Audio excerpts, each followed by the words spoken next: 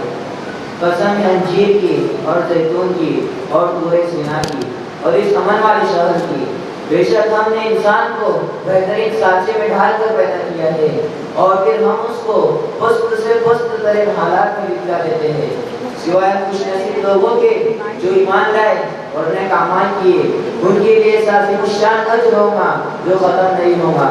फिर इंसान वो कौन सी चीज है जो तुझे जज़ा और सज़ा की दिन को जुटलाने पर आमादा कर रही है कि अल्लाह ताला सब हाकिमों से बढ़कर हाकिम नहीं है। सदक़ल्लाहुल अज़ीम। अस्सलामु अलैकुम व रहमतुल्लाहि व बरकातुहू।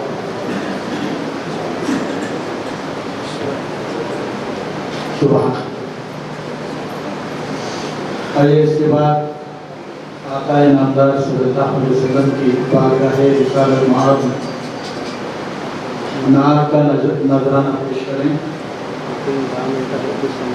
वैसे तो ला युमकिनु सना कमा कान हक़्क़ुहु बादस खुदा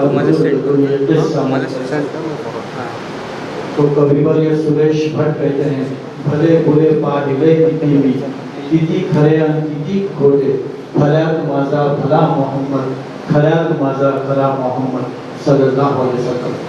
और एडवोकेट उदय तिलक कहते हैं, उजाड़ वैरान वार वंटी खळा लढणारा झरा मोहम्मद, दीन पकितांचा अखेरचा आसरा मोहम्मद सल्लल्लाहु अलैहि वसल्लम। मैं अजीज़ा बुशरा अब्दुल सलाम मुकादम मांदिर इनसे इस्तिदा करता हूँ कि आप आएँ और नात के कुछ अशार यहाँ पर पेश करें।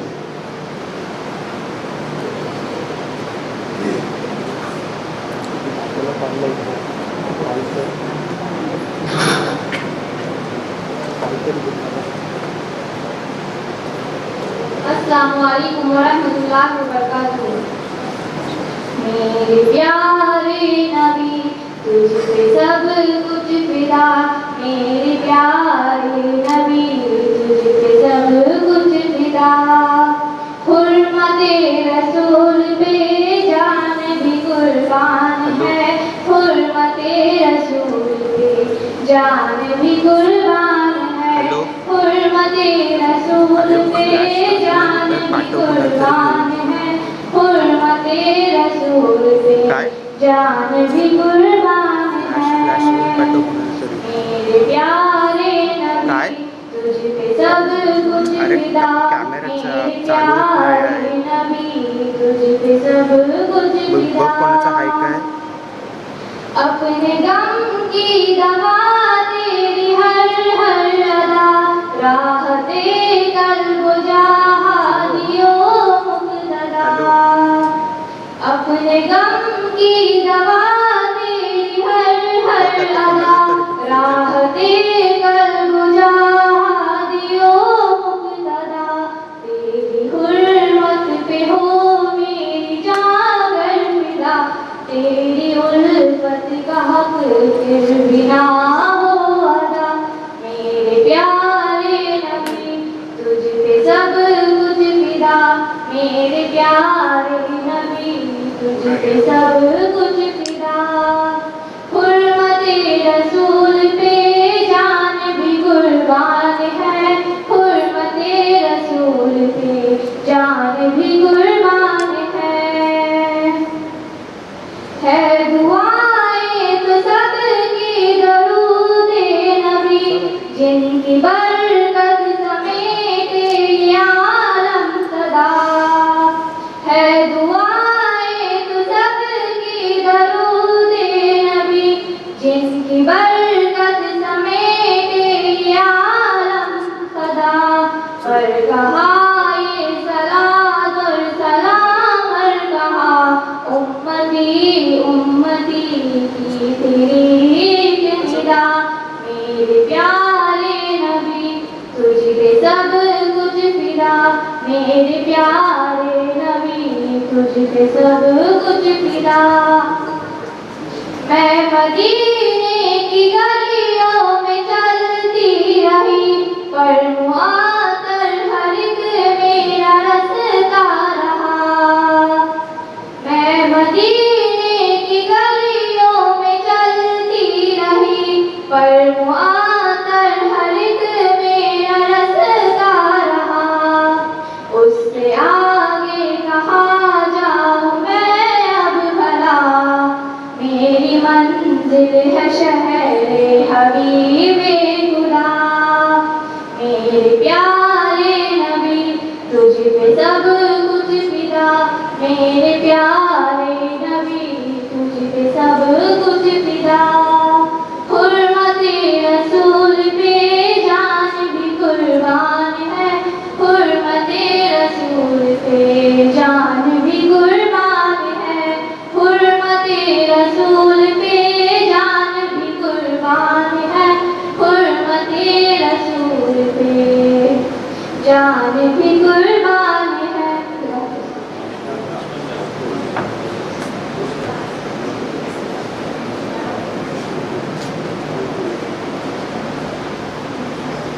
यहाँ पर इस नाद के बाद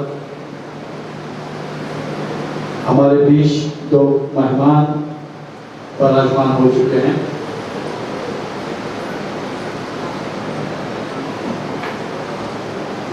जीविका SD सावंत साहब, vice chancellor doctor Baba Saheb Sawant open professional विद्यापीठ दापोली। जीविका अतुल जी मोहर साहब, associate dean college of agriculture Dapoli. मैं आपका सभी में कब से इस्तेमाल करता हूं और जैसा कि आप जानते हैं शिफा चैरिटेबल ट्रस्ट समाजी और इल्मी मैदान में भरपूर काम कर चुकी है और कर रही है। इसी तरह कोरोना के पीरियड में उन्होंने मेडिकल कैंप्स वगैरह भरपूर ऑर्गेनाइज किए, लेकिन उनका मोटो यही है कि वो तालीमी काम ज़्यादा करें। इस सिनारियों में उन्होंने जो जो काम किए वो बाद में ट्रस्टी चेयर साहब आपके गोशगुजार करेंगे। इससे पहले आइए आज के इस प्रोग्राम के सदर मौसूफ से आपको मुतारुफ कराऊं। आज के सदर मौसूफ एक ऐसे हमागीर शख्सियत जो अपने आप में एक अंजुमन है, एक कॉलम नवीस और एक मुहक्किक, एक नक्कार, नकीब कोकन जिन्हें कहना चाहिए, और हमारे तमाम तर मसाइल की तर्जुमानी करने वाला एक बेबाक सियासी समाजी लीडर, जिम्मेदार ex standing committee member, national minorities committee for minorities education, ministry of HRD, government of India, mister Salim Alware साहब।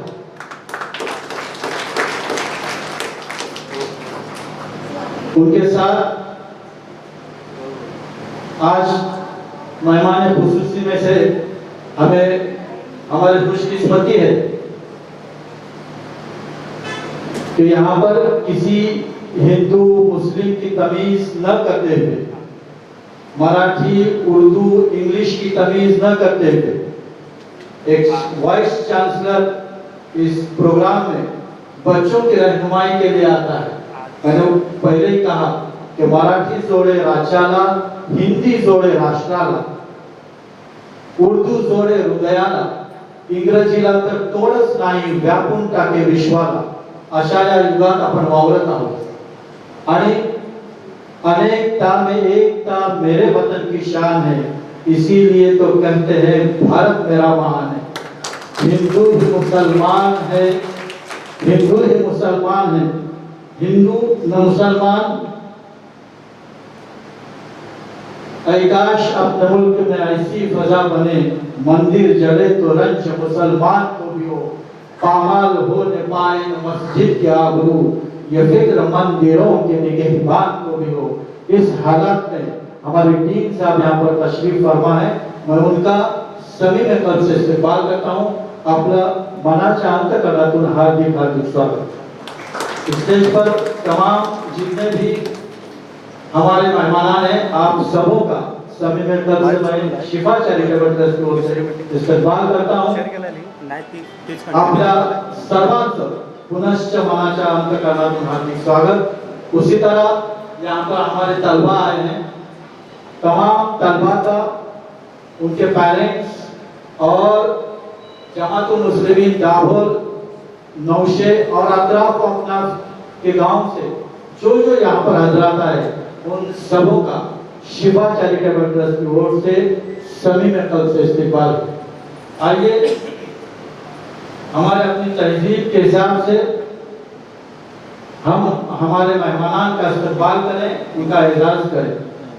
आज के सदर मौसूफ सलीम अलवारे साहब, इनके जिम्मे में जैसे मैंने कहा कि आप एक कॉलम नवीस है, सियासी समाजी बेबाक लीडर है। आपको यकीन नहीं आता कि उनका पिछले दिनों में ट्विटर पर उनको फॉलो करता हूं, तो मैंने पढ़ा था उनकी नजरें देखे कहां तक है। कोरोना की पीरियड में जब बच्चों का काफी नुकसान हो रहा था, तो उसमें से उन्होंने देखा कि माइनॉरिटीज के कितने बच्चे ड्रॉप आउट हो रहे हैं। इस बात पर किसी ने ध्यान नहीं दिया था।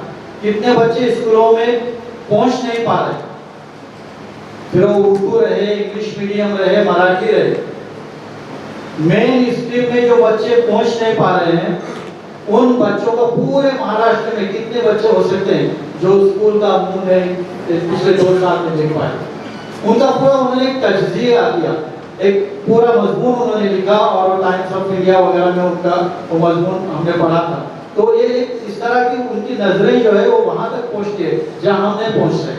तो इस तरह का आज हमें सद जो है वो मिला है और हमारी खुशकिस्मती है। मैं चाहूंगा कि जीविकार अलाउद्दीन पल्लाक साहब जो शिफा चैरिटेबल ट्रस्ट के मुशीर खास हैं, उनसे इस्तिदा है कि आप शान हमारे सदर मौसूफ का इस्तकबाल करें।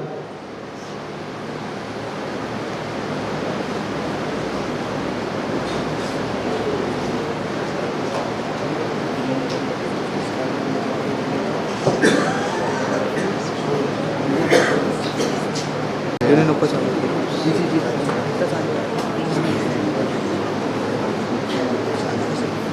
और चूंकि आज़ादी के 75 साल की सालगिरह हम मना रहे हैं, हर घर तिरंगा हम मना रहे हैं, ऐसे में हमारा ये नकीब, हमारा ये पासबान, हर धर्म हर ख्याल का एक पासबान है। अनेकता में एकता हमारे सलीम की शान है। हयात का नकीब है, वफा का तर्जुमान है। अनेकता में एकता मेरे सलीम की शान है।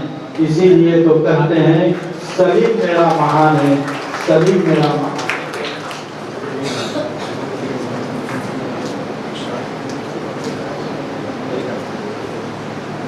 यानंतर आजचे प्रमुख अतिथी आदरणीय डॉक्टर एस.डी. सावंत साहेब,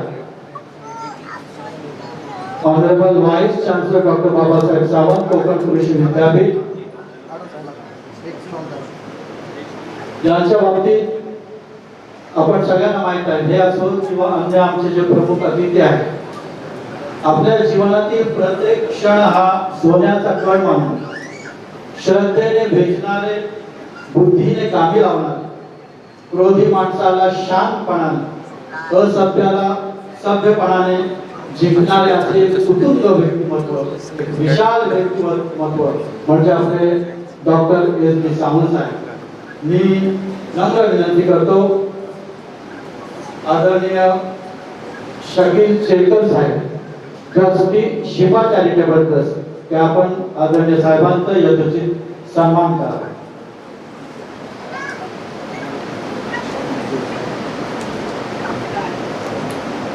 बुद्ध मुसलमान और न हिंदू बोलता है, सरों पे चढ़ के जादू बोलता है, अभी संस्कृति जिंदा है हमारी, इसीलिए पूरा महाराष्ट्र सावंत सावंत बोलता है।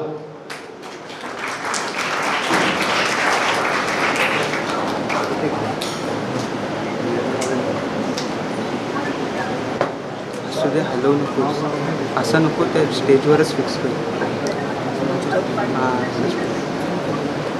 नको झोंबे नको। यानंतर मी जनरल सेक्रेटरी तनवीर सय्यद यांना नम्र विनंती करतो की आपले दुसरे प्रमुख अतिथी आदरणीय डॉक्टर अतुल जी मोहन साहेब, associate dean college of agriculture Dapoli इथे उपस्थित आहेत। त्यांचं देखील मनाच्या अंतःकरणातून हार्दिक स्वागत आणि सत्कार।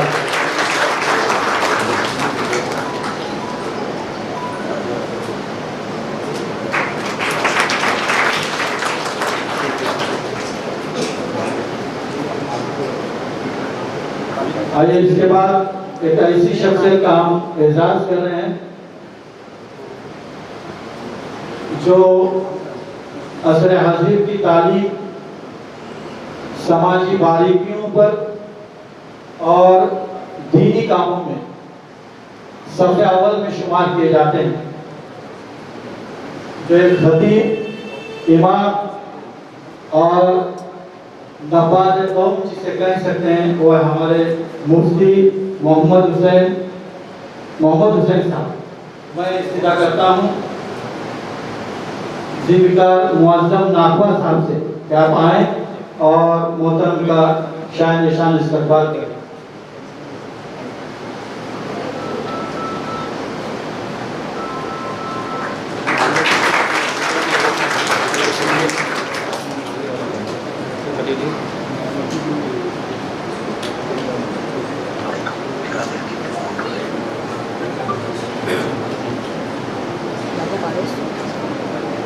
आइए इसके बाद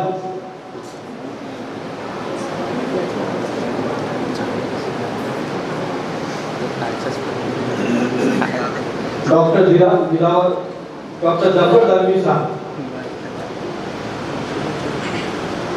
इनका हम शायद निशान इस्तेमाल करें। मैंने जिया शेख से इस्तरा करता हूँ कि आप आएँ और डॉक्टर जफर दरवी साहब का शायद निशान इस्तेमाल करें।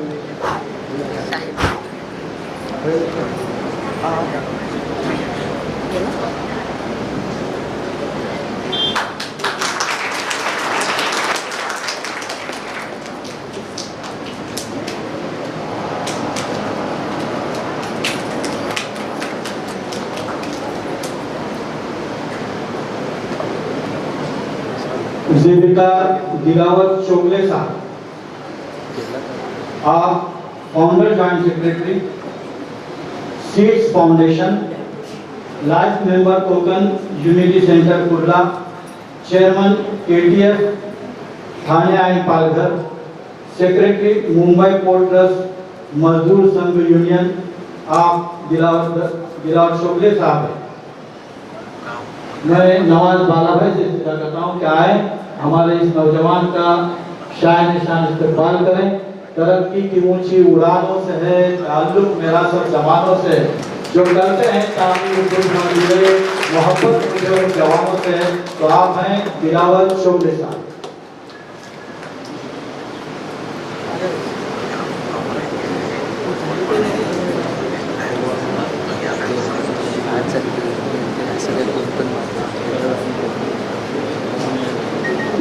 जीविका मुनाफ दादन साहब, joint secretary KCF।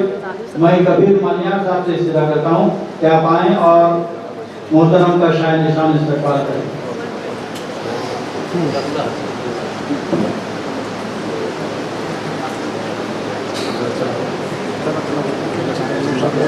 Kabir Maniyar साहब।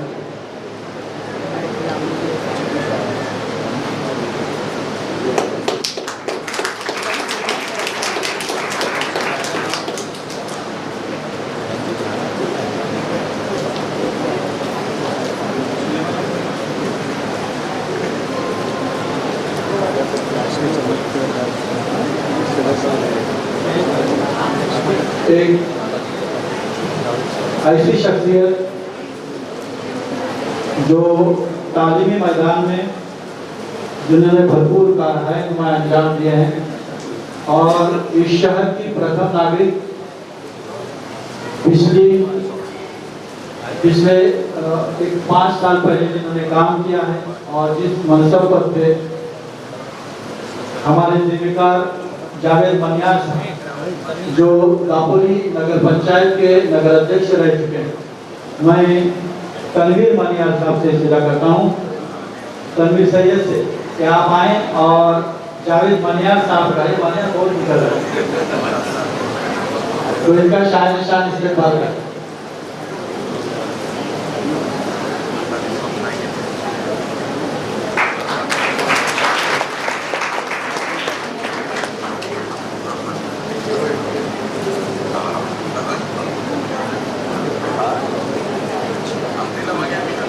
मैं चाहूँगा कि आप जीविका गुलजार खतीब साहब का एजाज करें।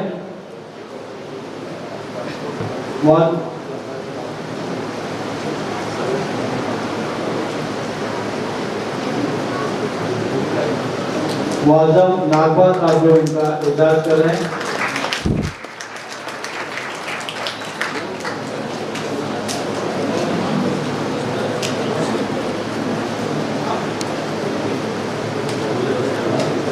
नवाज बाला भाई से इस्तरा है कि आप आएँ और हमारे जीविकार मुशीर खास पल्लाक साहब का इस्तकबाल करें। अलाउद्दीन पल्लाक साहब।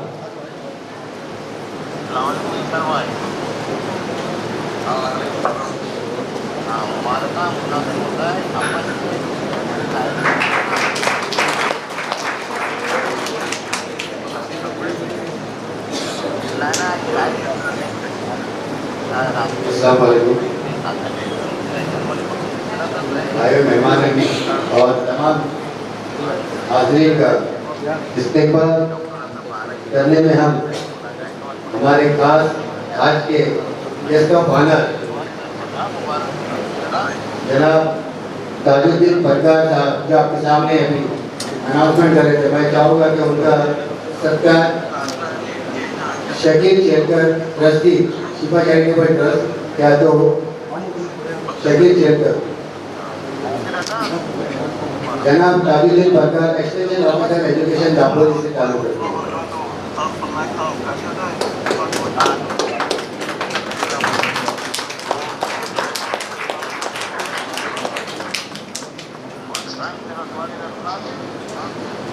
आज के इस एंकरिंग के लिए उन्होंने अपने आप को पेश किया और हमारा साथ दिया, हमारा तहे दिल से शुक्रिया अदा करता हूं।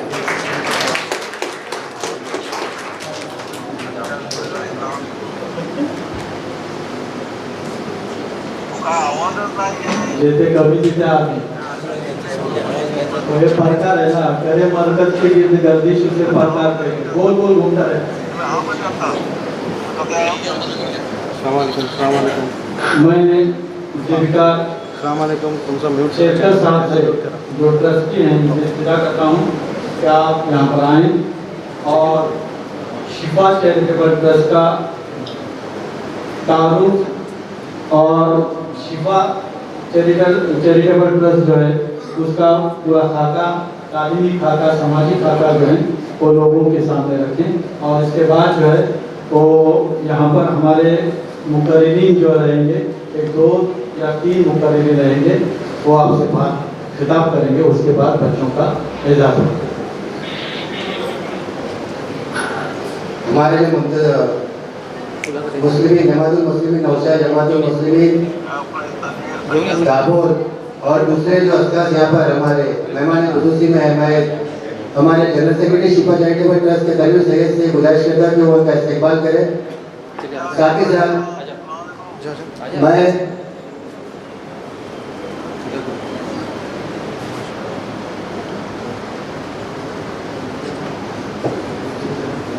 जनाब फारूक कलदने से मैं गुजारिश करता हूँ, जनाब फारूक कलदने वो स्टेज की तरफ आए।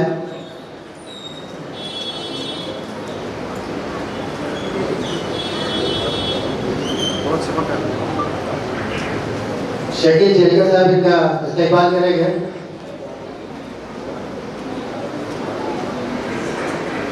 फारूक कलदने साहब भी दापोली में रहते हैं। हमारे दापोली में और अतराफ में जो शिफा के कुछ काम चलते हैं उनकी बहुत ज़्यादा साथ होता है शिफा के लिए। मैं चाहूँगा कि इनके जोरदार तालियों से स्वागत करें।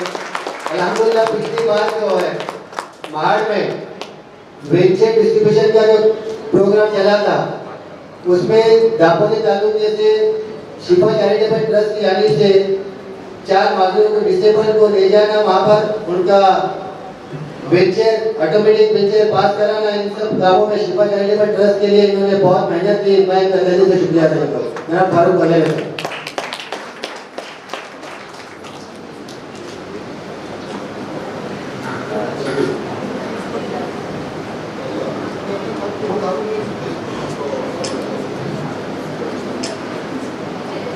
अस्सलाम वालेकुम रहमतुल्लाहि व बरकातुहू। गुड मॉर्निंग, नमस्कार। हाज़रीन, आज के इस इजलास के और फेलिसिटेशन के सदर मोहतरम जनाब सलीम अलवारी साहब, उसके साथ हमारे आए हुए जो मेहमान खुसूसी है, स्टेज पे राउंड ऑफ अप्रोच है, साथ ही साथ जिनका फेलिसिटेशन हो रहा है जो हमारे तुलबा है,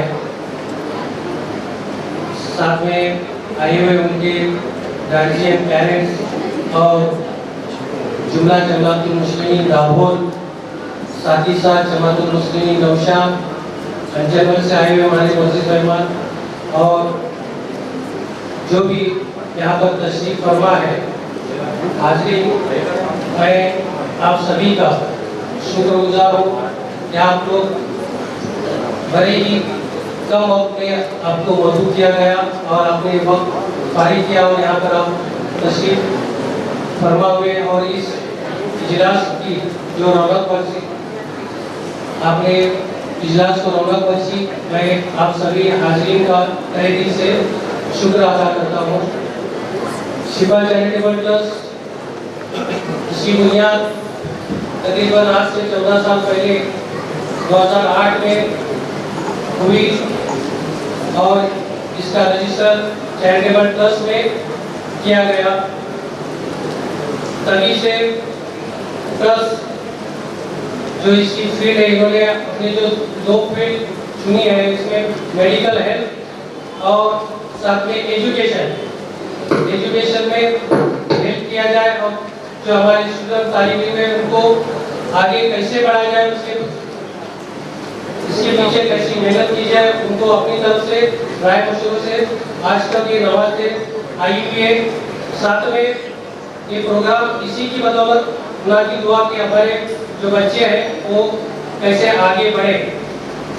मोहतरम हज़रात, शिफा चैरिटेबल ट्रस्ट ने दौरान ये 14 साल अपने कैसे गुजारे, इसका जो खाका है तकरीबन वो खाका तस्वीरों के हिसाब से वहाँ पर बैनर में आपने देखे हुए हैं, लेकिन मुकम्मल तफसील वक्त अपने ये नहीं दे रहा है कि हम ये इसकी तफसील, लेकिन फिर भी उसमें से कुछ जो हमारे लिए इम्पोर्टेंस है इसको बताना मेरे लिए यहाँ पर ज़रूरी है। इसकी तफसील मैं आप तक पहुँचाने की कोशिश करूँगा इंशाअल्लाह ताला। सबसे पहले तो शिफा चैरिटेबल ट्रस्ट की जब बुनियाद हुई और 26/11 का फौरन जो हमारे पुलिस जवान शहीद हुए उसका श्रद्धांजलि प्रोग्राम मैं कहना ये जरूरी समझता हूँ कि दाभोल में अगर किसी ने श्रद्धांजलि उनके लिए पेश की है तो सबसे पहले कमेटी या ट्रस्ट वो थी शिफा चैरिटेबल ट्रस्ट दाभोल। इसके बाद देखो दाभोल में प्रोग्राम हुआ, जब ये कमेटी अमल में आई उसमें एडमिन ऑफिस हमारे जरूरी था हमको कि इसकी एक शाख और एक ब्रांच मुंबई में हो जिसके सदर मोहतरम मौजूद नाफा साहब मौजूद है। तो इनके अंडर में एक कमेटी तश्कील दी गई और उसका एडमिन ऑफिस मुंबई में बनाया गया। उसमें सबसे पहला प्रोग्राम हमारा जो हुआ 26/1/2009 में हमारे आज के सदर मोहतरम, आज के इजलास के सदर मोहतरम जिनको इंडियन माइनॉरिटीज में जो पोस्ट मिली था, जो पोस्ट दी गई थी, उसके ऊपर इनका जो फेलिसिट किया गया जनाब सलीम अलवारी साहब का 26 जनवरी 2009 में ये पहला प्रोग्राम बम्बई में मुनाकिद हुआ था। मोहतरम हज़रात, उसके बाद जनरल मेडिकल के 14 जून 2009 बम्बई में मुनाकिद हुआ जिसमें तकरीबन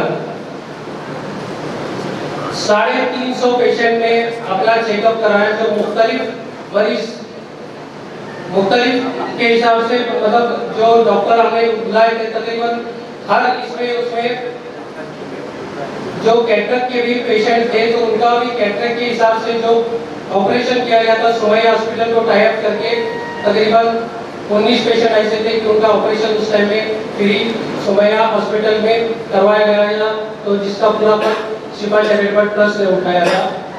उसके बाद कैंसर अवेयरनेस कैंप 21 मई 2009 वर्ल्ड टोबैको डे, इसमें टाइम हुआ हमारा कैंसर एड रिसर्च फाउंडेशन के साथ और कैंसर अवेयरनेस कैंप इनके जरिए से मुनाकिद हुआ वडाला में।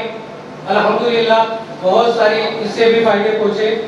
अस्थमा ब्रोंकाइटिस कैंप 20 दिसंबर उसी साल में जो डॉक्टर प्रमोद निफाड़कर उनकी अगुवाई में हमने ये कैंप किया था, जो बहुत बड़े मुंबई के जाने माने डॉक्टर थे। आगे बढ़ते हुए गांव में हमें अक्सर मतलब जब कुछ मौका आया, कोई दुविधा पेश आई तो उसके ऊपर ट्रस्ट ने फौरन अमल करने की कोशिश की। तो 2014 में जब कुछ ऐसी मीटिंग बैठी और गांव में ये सामने आया कि हमारे जो और फिर हजरात है गांव में, पैर दर्द, कमर दर्द, ये बहुत परेशान है इसकी वजह से। तो 2014 में टोटल 17/5/2014 को ऑर्थोपेडिक कैंप दाभोल में जिला परिषद उर्दू स्कूल लाइब्रेरी नंबर 1 में उनकी दुआ अल्हम्दुलिल्लाह इसी कैंप के जरिए से जिनको ये तकलीफ थी उसके ऊपर हमारे डॉक्टर आजाद ने अच्छी राय दी और उसके ऊपर उनका इलाज किया गया।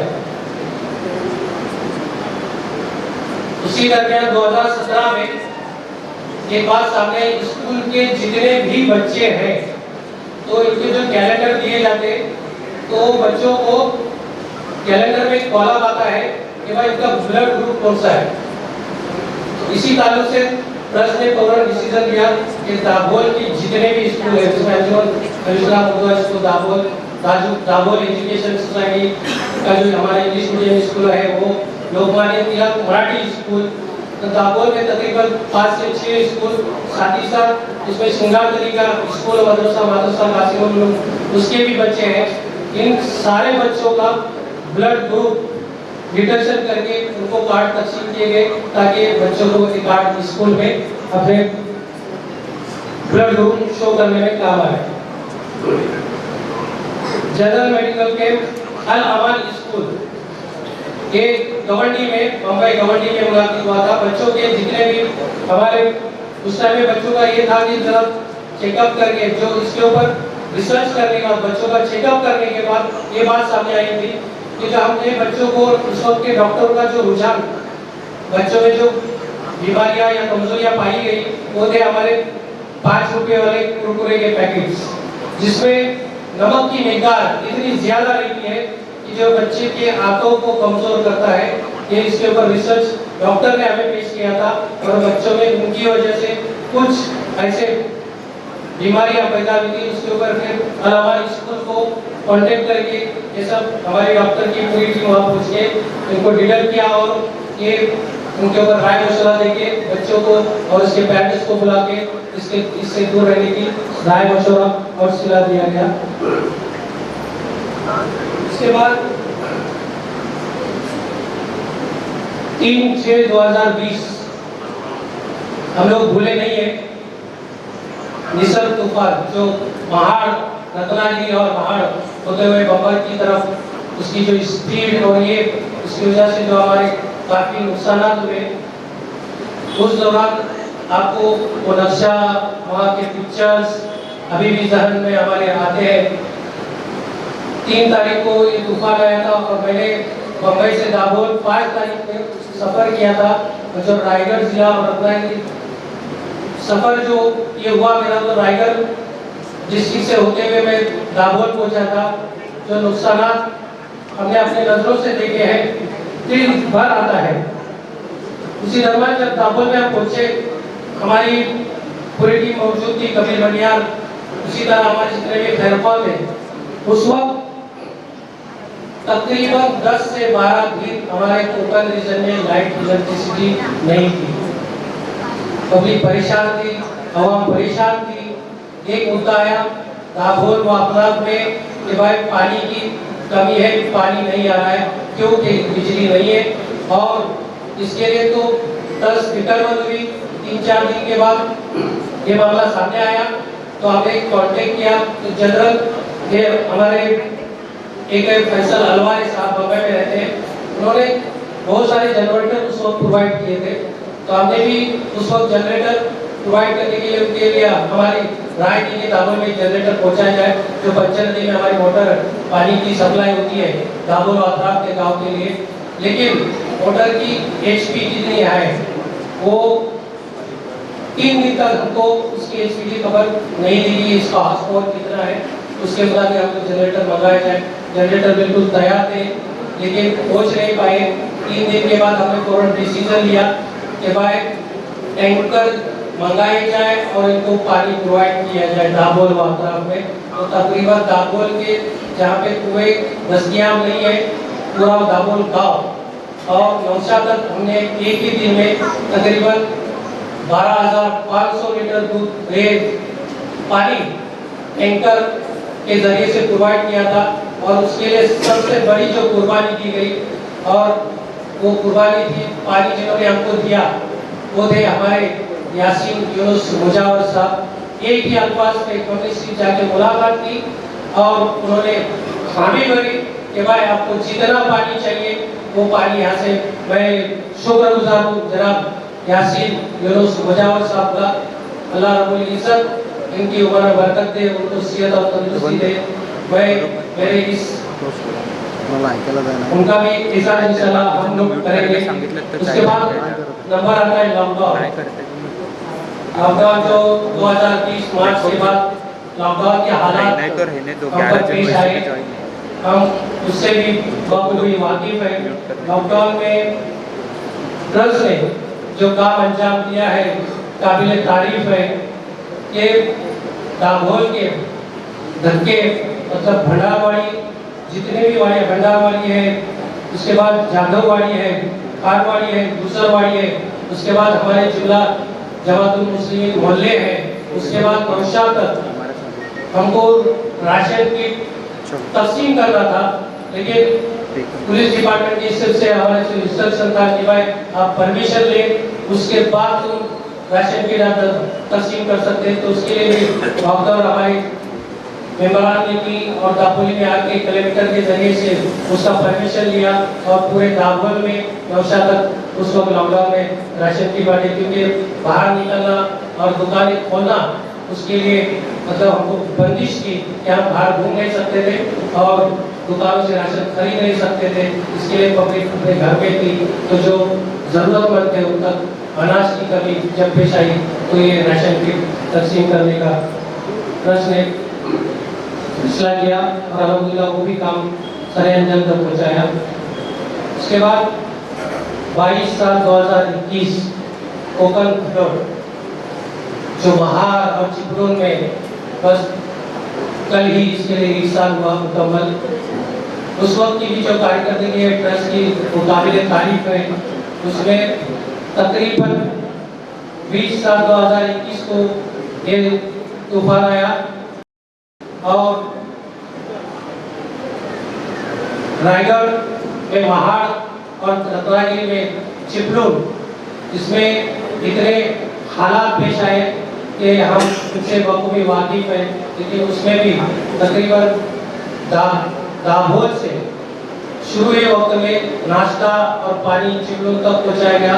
उसके बाद नंबर आता है बम्बई का, तो बम्बई ने जो उस वक्त खिदमत अंजाम की है तो 3 बार गाड़ी बम्बई से महाड़ और चिपलून की तरफ रवाना की गई, जिसमें जरूरत के लिए पानी थे, चद्दर थे, कुछ कपड़े थे। और ये इसमें ट्रस्ट के एक आवाज़ थे जो जितने भी खैरखा हजरात थे उन्होंने चद्दरें कपड़े मतलब नए हम तक पहुँचाए और हमने वो गाड़ियाँ वहाँ पर फिर चिपलून और महाड़ डिस्ट्रिक्ट में रवाना की। उसमें सबसे बड़ा जो काम हमारे अंजुमन दरमंदाज तालीम और तरक्की ने अंजाम दिया था वो था फ्री शॉपिंग सेंटर जो महाड़ में कायम हुआ था। उस वक्त भी जब एक तकाजा आया तो हमने उस वक्त भी वहाँ पर एक गाड़ी पूरी वहाँ पर हमने पहुँचाई थी, जिसमें पानी था, चद्दरें थी और भी ज़रूरत के मस्तूरात की ज़रूरत की चीज़ें थी, वहाँ तक पहुँचा के हमने उस काम में भी अपना हिस्सा लिया। तकरीबन ट्रस्ट शुरू होने के चंद साल के बाद रमज़ान में ये ट्रस्ट ज़कात वगैरह तकसीम करती है और उस वक्त रमज़ान की या ईद की वहाँ पर हम पेश किए जाते हैं। तो तकरीबन 10 साल तक इसने भी अपने रमज़ान में अपना काम बखूबी निभाया है, अंजाम दिया है।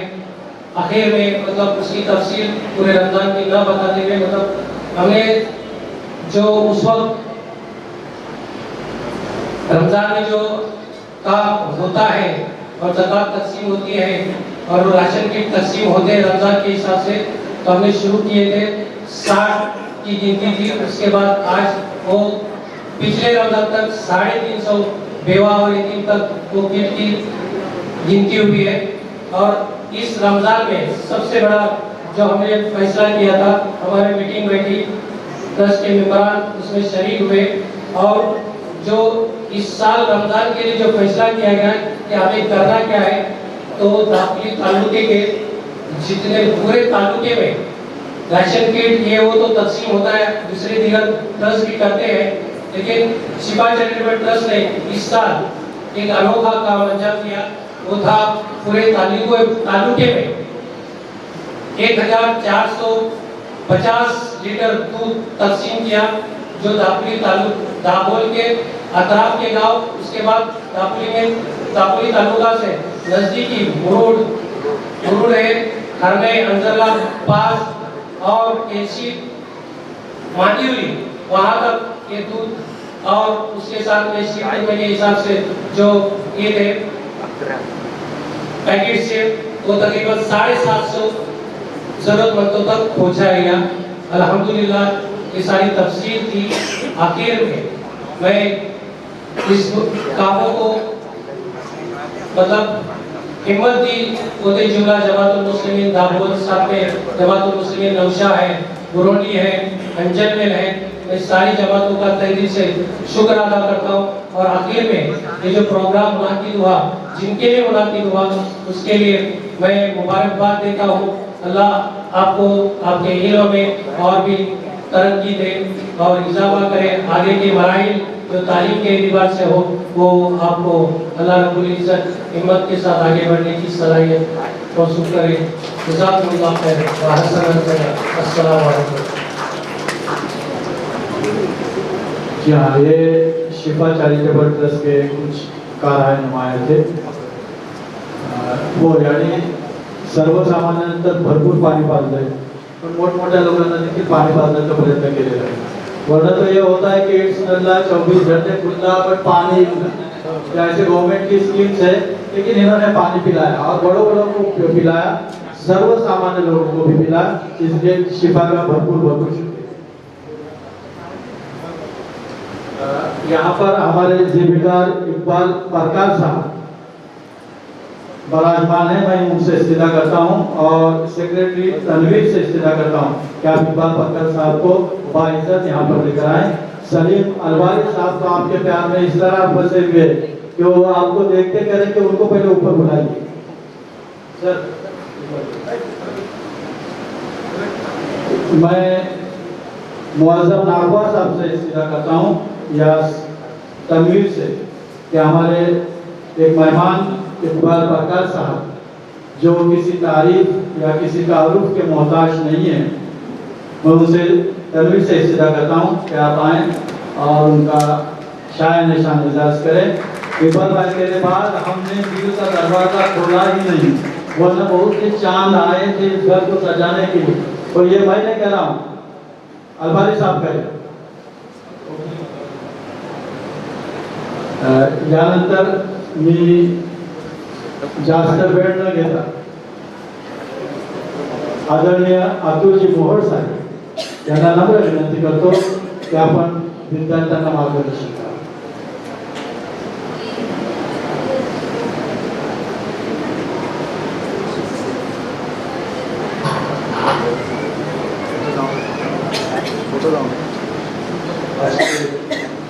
प्रोग्राम के अतिथि महानुभाव श्री सावंत साहब, कोकण एग्रीकल्चर यूनिवर्सिटी के वाइस चांसलर, यहाँ उपस्थित अब्बास साहब, जनाब मनियार साहब, हमारे परिचित परकार साहब, शिफा चैरिटेबल ट्रस्ट के सेक्रेटरी श्री तनोर साहब, यहाँ उपस्थित सभी महानुभाव, विद्यार्थी, उनके पेरेंट्स, सभी का शुक्रगुजार करता हूँ कि आप लोगों ने हमको स्टूडेंट से रिलेटेड इस प्रोग्राम में न्योता दिया और यहाँ उपस्थित रहने का हमको सौभाग्य दिया।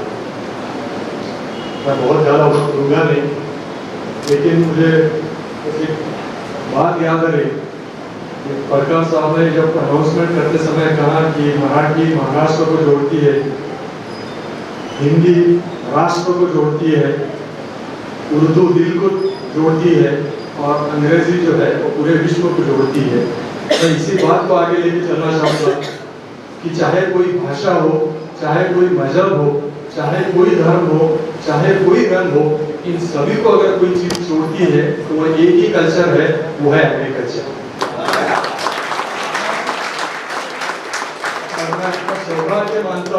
जो वाइस चांसलर साहब ने दापोली के एक एग्रीकल्चर कॉलेज का एसोसिएट डीन होने का मौका दिया, मैं यहाँ सभी उपस्थित बच्चों को, उनके टीचर्स को, उनको पेरेंट्स को बताना चाहता हूँ, उनसे गुजारिश करना चाहता हूँ, दुनिया में जितना भी एग्रीकल्चर एजुकेशन का लेटेस्ट एडवांस जो भी कोर्स है वो अपने दापोली में उपलब्ध है। ऐसा कोई कोर्स नहीं है जो दुनिया के साथ में, पूरे विश्व के साथ में कंपटीशन कर रहा है, और वो सारे कोर्सेज जो है वो दापोली में उपलब्ध है। और उस कोर्स के लिए आप ज़्यादा से ज़्यादा अपने बच्चों को पढ़ाई के लिए भेजिए, उनको दुनिया के सामने घुल मिल दीजिए, उनका जो हुनर है वो सभी को देखने दीजिए और आगे बढ़िए। मैं इतनी गुजारिश करता हूँ, मैं एक और अपने दिल से शुक्रगुजार हूँ कि आपने मुझे यहाँ बोलने का मौका दिया। यही मैं रुकता हूँ। Thank you very much.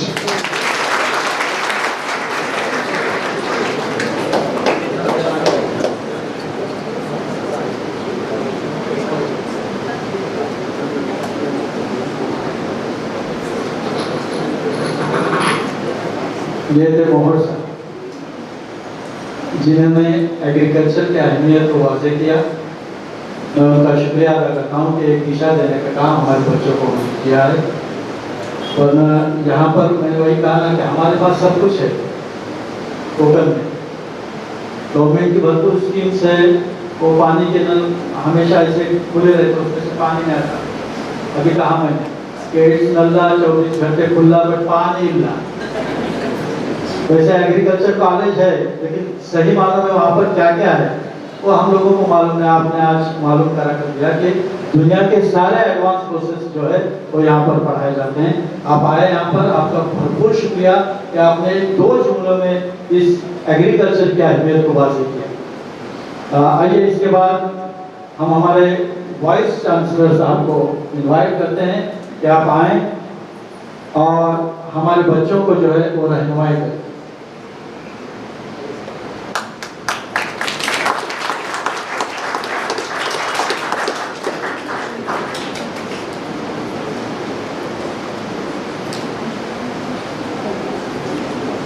नमस्कार सब लोगों को, दायश पे बैठे हुए सब आपके शिफा चैरिटेबल ट्रस्ट ने इन्वाइट किए हुए लोग और उनके शिफा चैरिटेबल ट्रस्ट के कार्यकर्ता, सामने बैठे हुए भी सब महत्वपूर्ण व्यक्ति है इधर। आज आप लोगों ने एक बड़ा अच्छा काम हाथ में लिया है। वैसे अभी आपके ट्रस्ट के बारे में जो जो चीज़ें यहाँ बताई गई पिछले कुछ सालों में आप लोगों ने क्या क्या किया, वो सब आपने जो काम किए वो तारीफ का भी।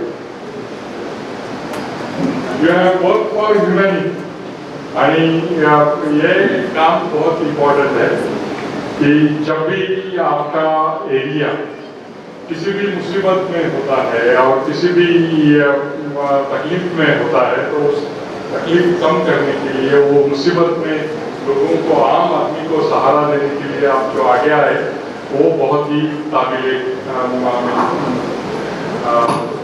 तारीफ है। आज स्टूडेंट यहाँ पे जो आए हुए हैं, मेरे को ये बताया गया था कि जिन विद्यार्थियों को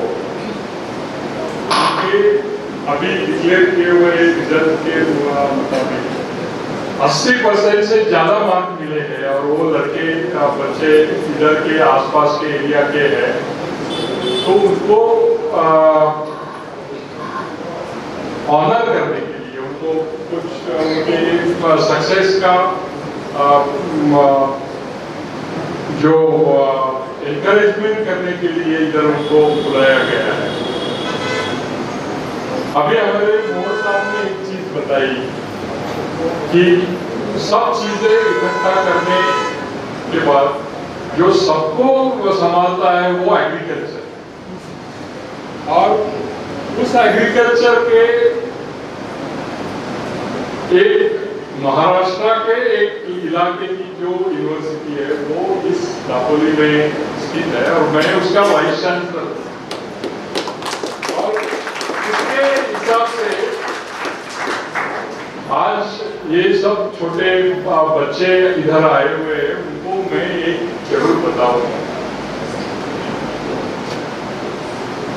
कि एग्रीकल्चर ये बहुत इम्पोर्टेंट चीज, वो सबको इकट्ठा करती है ये भी, बट आज पूरे इलाके को खाना खिलाने का काम है एग्रीकल्चर। और इस एग्रीकल्चर में विद्यार्थियों का, ये स्टूडेंट का क्या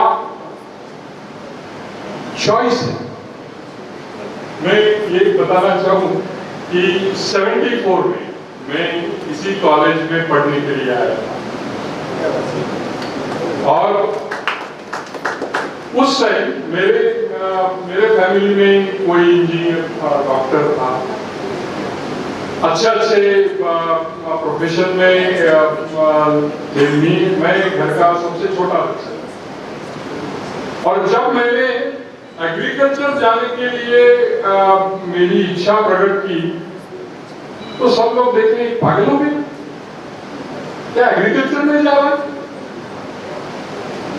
और कई मेरे रिश्तेदारों ने, जब मैं यहाँ एडमिशन लिया तो बहुत सारे लोगों ने मेरे को ये बोला टैलेंट वेस्ट हो गया, ये एग्रीकल्चर में वाया गया मराठी में, अब वाया गया हो गया। पण हे असं नाही है।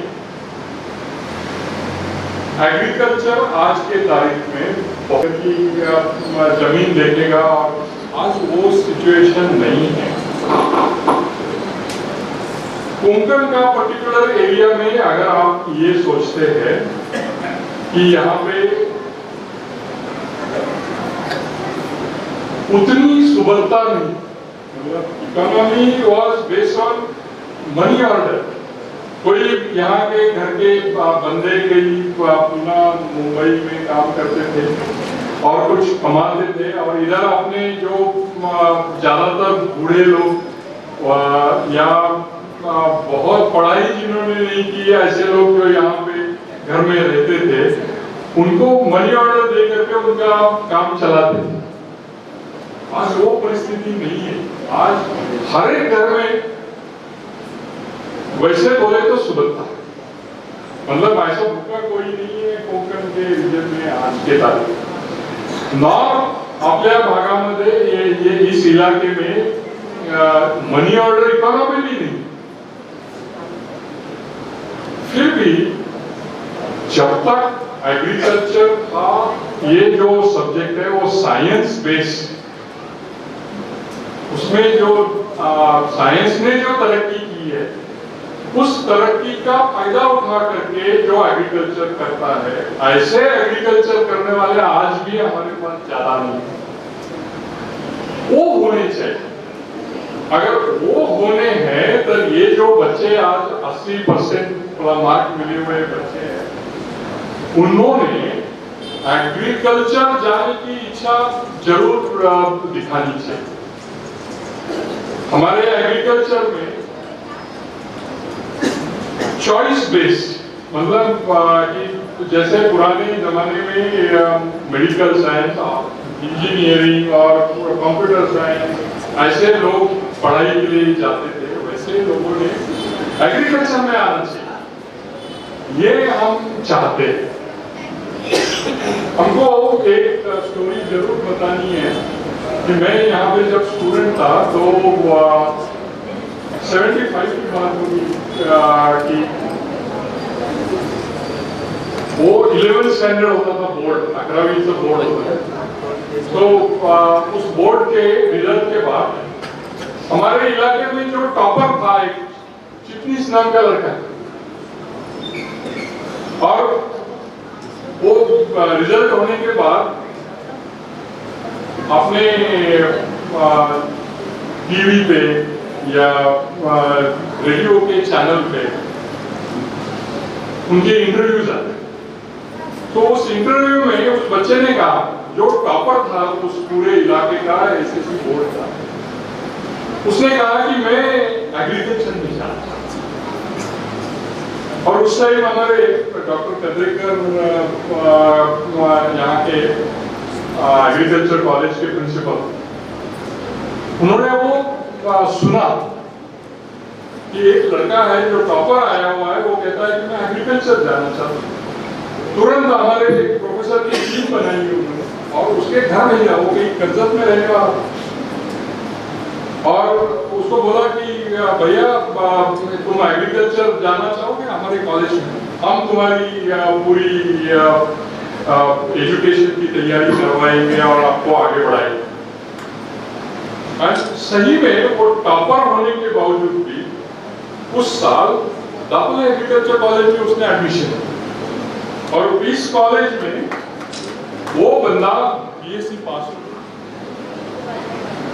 वो इतने अच्छी तरह से उसकी तैयारी करवाई लिए हमारे सभी प्रोफेसर लोगों ने कि एमएससी के लिए, मतलब पोस्ट ग्रेजुएशन के लिए, वहाँ देश के सबसे अच्छे इंस्टीट्यूट जो Indian agriculture research institute new Delhi है, उसमें उसको एडमिशन दे और वो वहां पे एमएससी करने गया।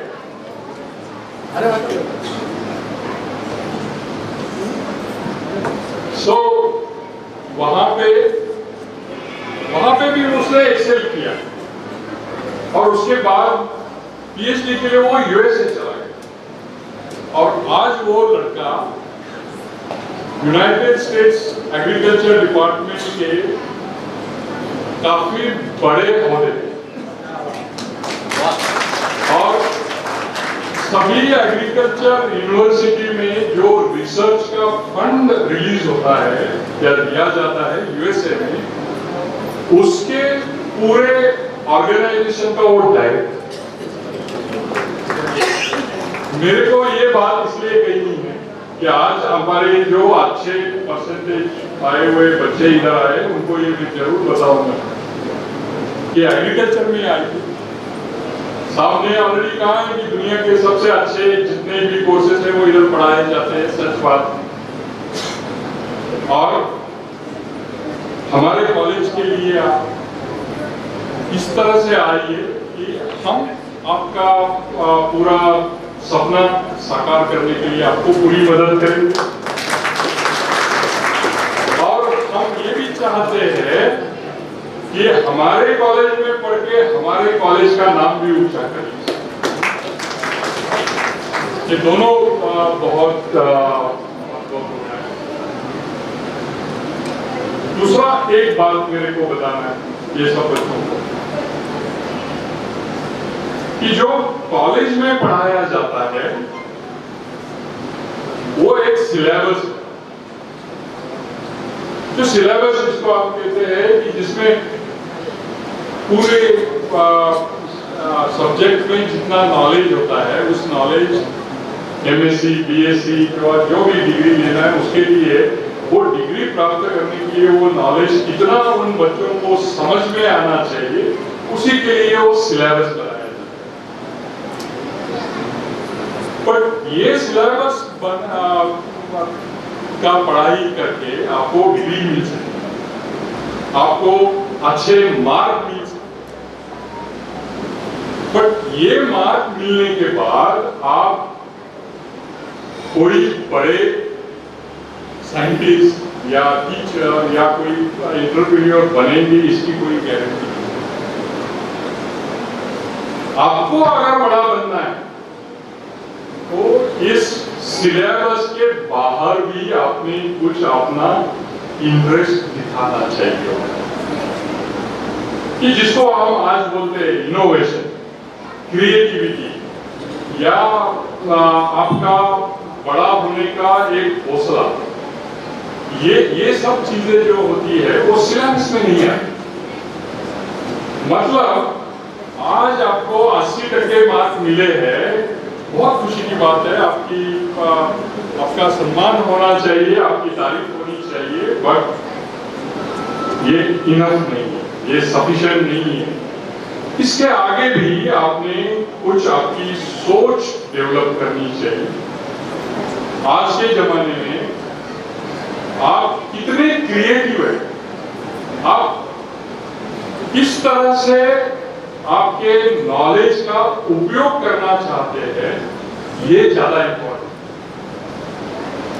और इसलिए आजकल के जमाने में सिलेबस के बाहर सभी संस्थाएं आप विद्यार्थियों को मोर इनोवेटिव क्रिएटिव बनाने की कोशिश करें। हमारे इंस्टीट्यूट में भी ऐसे प्रोग्राम्स हैं कि जो सिलेबस के बाहर भी बहुत सारी चीजें आपको करने के लिए देते हैं और उसमें आपका जो टैलेंट है, आपकी जो क्रिएटिविटी है, आपका जो इनोवेटिवनेस है, उसको बड़ा करने की प्रयत्न करते हैं। उसमें अगर आप कुछ अच्छा काम करें तो आपको देश के नहीं पूरे वर्ल्ड के अच्छे अच्छे इंस्टीट्यूट में भेजने का इंतजाम करें। तो शुरू से ही आप समझ रखिए कि आपको करना क्या है। तो आपको केवल पढ़ करके ज्यादा परसेंटेज मार्क नहीं मिला, आपको ज्यादा क्रिएटिविटी को बढ़ावा देना है, आपके इनोवेटिवनेस को बढ़ावा देना है और उसके लिए आपको काम करना है। ये क्या चीज है वो आप समझ लीजिए। हमारे यूनिवर्सिटी में ऐसे बहुत सारे प्रोग्राम्स हैं। दूसरा एक बात और ये बताना चाहूंगा,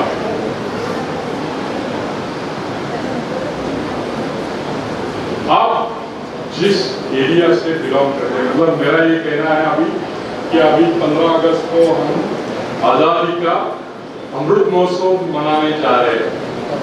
उस अमृत महोत्सव के दिन में नॅशनलिस्ट फिलिंग आपण डेव्हलप करायचा जास्त प्रयत्न करतो। उस मामले में मेरे को ये बताना है कि नेशनलिस्ट फीलिंग ऑटोमेटिकली केवल स्वभावतः नहीं आती जब तक आप जिस एरिया से बिलोंग करते हैं, जिस गांव से बिलोंग करते हैं, उसको कितना आप प्यार करते हैं। आप अगर दापोली के हैं तो दापोली के गांव को आप कितना प्यार करते हैं, उसी से आगे चल के आप कितने नेशनलिस्ट होंगे ये संबंधित है। तो आज मैं आपको ये बताऊंगा कि आपके गांव को प्यार करें, आपके गांव को बड़ा करने की कोशिश करिए।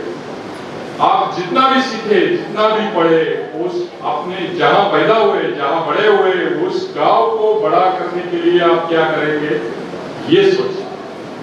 ये सोचने से आगे आप नेशनलिस्ट बनेंगे।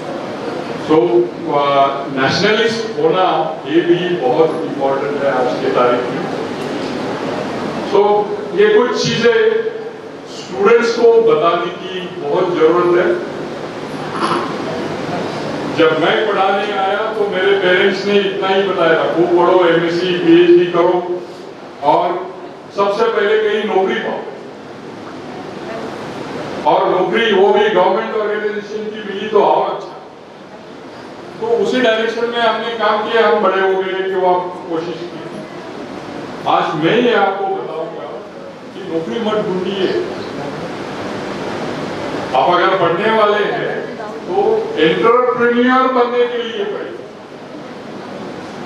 आप एंटरप्रेन्योर बनेंगे तो आपको खुद को आपका सहूलियत तो होगा, बट आप कई लोगों को उनके कमाई का जरिया तैयार कर सकते। तो उस तरह से जो सोच आप चेंज करना चाहिए अभी धीरे धीरे।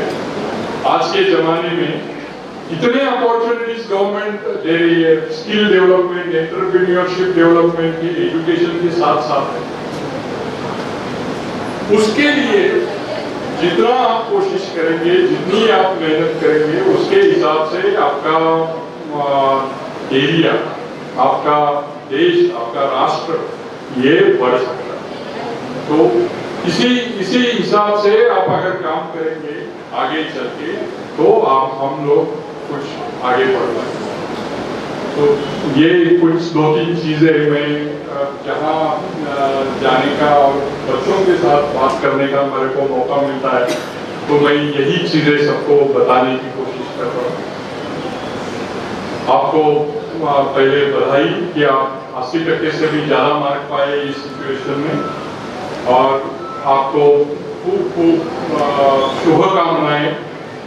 For your future development. ये ट्रस्ट ने मेरे को इधर ये मौका दिया, इसके वजह से मैं उनका धन्यवाद देता हूँ। Thank you.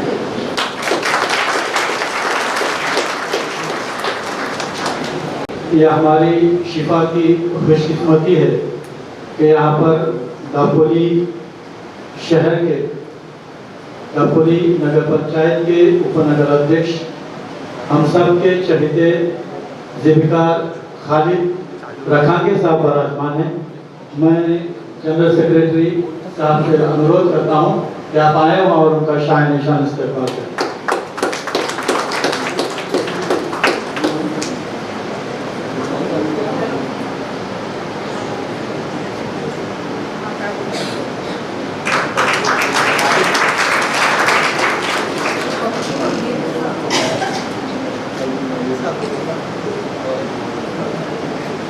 मौलाना रियाज वाडकर साहब, इनसे भी सीधा कि आप स्टेज पर चले आए। मुआज्जम नाकवा साहब से सीधा कि आप उनका शान निशान इस्तकबाल करें।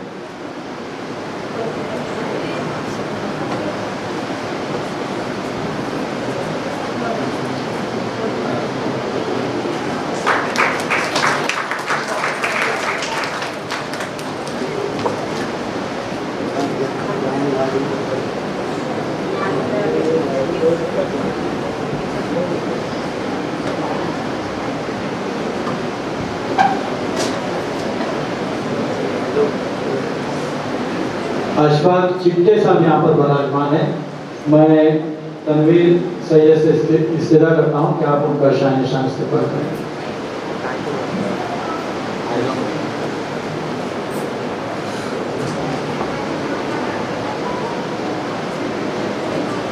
प्रोटोकॉल के खिलाफ जाते हुए हमारी दापोली नगर पंचायत के रोहेरमा और हमारे पूरे महाराष्ट्र के अल्पसंख्यक विंग के एक लड़का और कार्यकर्ता, सामाजिक कार्यकर्ता, सामाजिक खिदमतगार, मैं सावंत साहब से मुआफी के साथ खालिद भाई को आवाज देता हूं कि आप आएं और हमारे बच्चों से खिताब करें।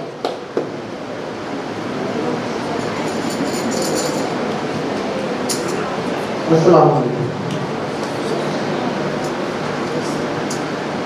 आज के इस प्रोग्राम के लिए इतने रिस्पेक्टेड पर्सन्स यहाँ पे बैठे हुए हैं, तो उनका मार्गदर्शन और उनकी सलाह बहुत ज़्यादा इम्पोर्टेंट था।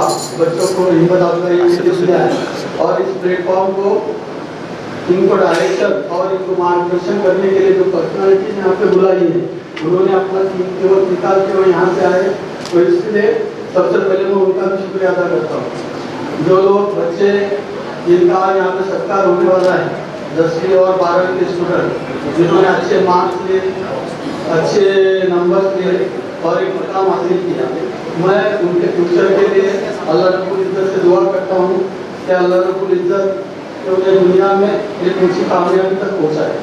और फिर ये उनका जिम्मा रहता है कि वो कामयाब होने के बाद उनका फायदा लोगों को कितना होता है। असल में वो कामयाबी उस वक्त सही मायने में उस कामयाबी का एक मफहूम या वो उसका असल मकसद तब जाहिर होता है जब एक कामयाब आदमी की वजह से लोगों को फायदा हो। तो मैं अल्लाह से दुआ करता हूँ कि जो बच्चे कामयाब हुए, अल्लाह उनको बुलंदी तक पहुँचाए और उनसे लोगों का उम्मत का फायदा ले। फिर ज़्यादा वक्त न लेते हुए मैं आप सबका शुक्रिया अदा करता हूँ और पूरे स्टेज पर बैठे हुए सब पर्सनैलिटीज का तहे दिल से शुक्रिया अदा करता हूँ। Thank you very much. ये थे खालिद रखांगे साहब। आइए इसके बाद आज के सदर मौसूफ जीविका सलीम अलवारी साहब से इस्तेदा करता हूँ कि आप आएँ और सदार के खुतबा पेश करें। इसके बाद बच्चों का यहाँ पर एजाज़ होगा।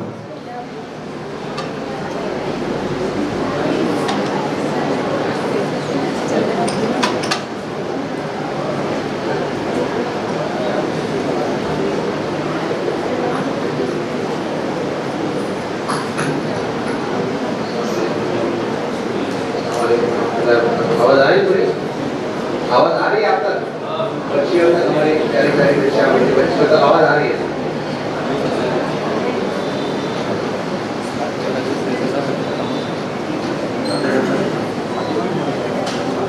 Vice chancellor SD. सावंत साहब, अतुल मोहम्मद साहब, जो आप ही के शहर में बने हुए सबसे राजनीति भास्कर साहब, जिन्होंने इस प्रोग्राम को कामयाबी से यहाँ तक लाया है। जावेद बनिया साहब, जो माजी अध्यक्ष हैं दापोली के, हमारे दोस्त और इस इलाके के और जो dynamic social worker Iqbal Bhaskar साहब, डॉक्टर जफर दलवी साहब, जिस शख्स ने मेरा इस्तेमाल किया सुबह दापोली में, वो बहुत देर से तशरीफ लाए, अली दरखाने साहब ये सोच रहे हैं कि उन्होंने मेरा इस्तेमाल कैसे किया। जैसे ही मैं दापोली में दाखिल हुआ तो मुसलसिल 1 2 3 4 तस्वीरें साहब के मुझे देख मुस्कुराता हुआ चेहरा और नाम भी पढ़ा मैंने आपका, मुझे बड़ी खुशी हुई। और मुझे ये भी मेरे कार्ड पर देखा तो उसमें आपका नाम भी था। खालिदा मुझे ऐसा लगा कि आपसे भी हमारी सिफात चैरिटेबल ट्रस्ट के वानिया ने उसमें अलाउनाई साहब है, मौजूद नागवा साहब है, हमारे केसीएफ के साथी किजार चौधरी साहब, मुनाफ आजम साहब, तनवीर सैयद साहब, शकील शेखर साहब, बहुत देर से आए, दापोली के बहुत मशहूर बिल्डर, और इनके बारे में मैं सुबह उनकी बताएंगे बहुत अच्छा काम है। आप बहुत अच्छा काम करने के लिए मुबारक कर देता हूँ। और हमारे भागत के मौलाना रियाज, अगर कोई नाम मुझसे रह गया तो मैं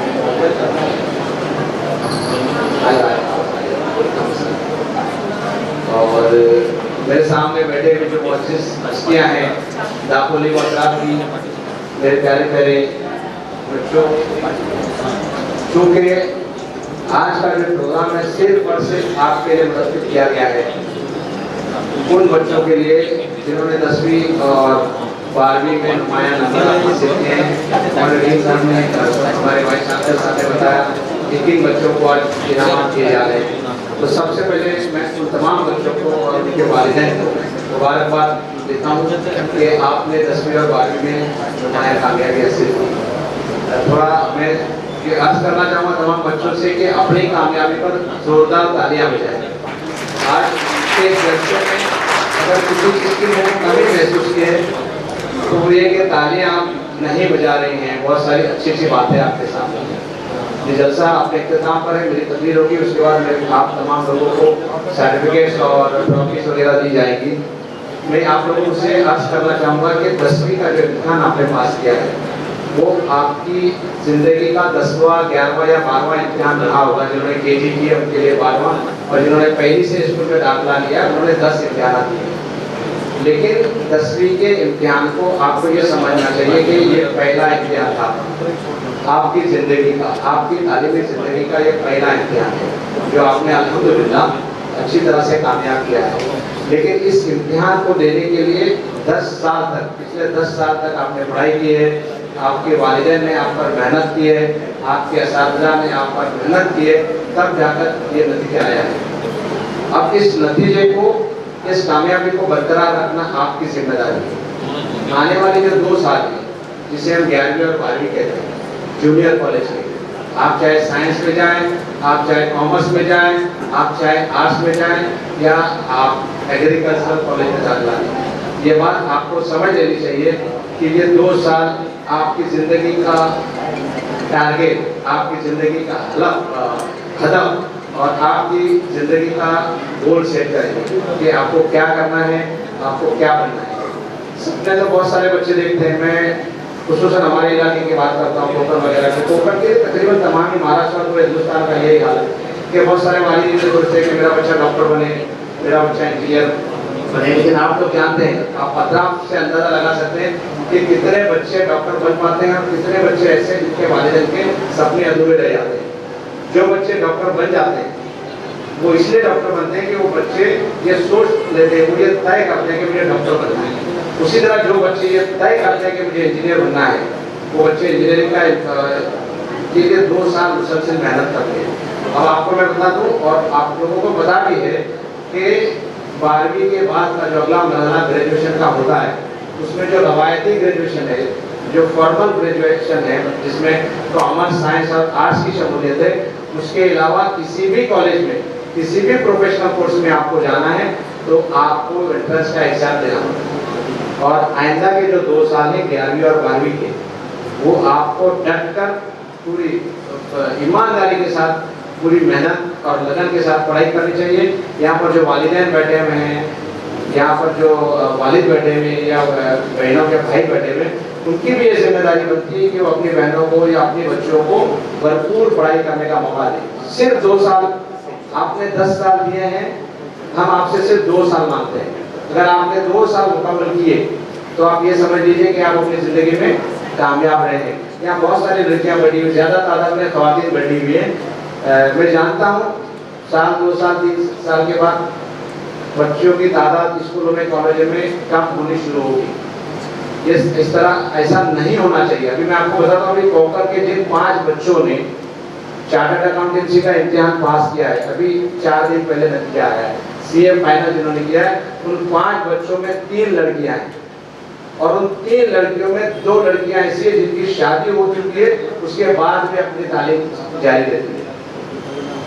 तो ये बात यहाँ पर इसलिए बता रहा हूँ कि लड़की अगर चाहे, उसके वालिदैन अगर चाहे, या इवन किसी वजह से उसकी जल्दी शादी होती है और उसके ससुराल के लोग चाहे या उसका अगर शोहर चाहे, तो वो अपनी घर की लड़की को, अगर वो ज़ाहिर है, अगर वो पढ़ना चाहती है तो उसको पढ़ने का मौका देना चाहिए। मैं हमेशा से बात करते आया हूँ कि जितना हम मौका एक लड़के को देते हैं, अपने लड़के को, अपने बच्चों को देते हैं, उतना ही मौका अपनी लड़की को, मैं तो समझता हूँ कि उससे ज़्यादा मौका लड़कियों को देना चाहिए।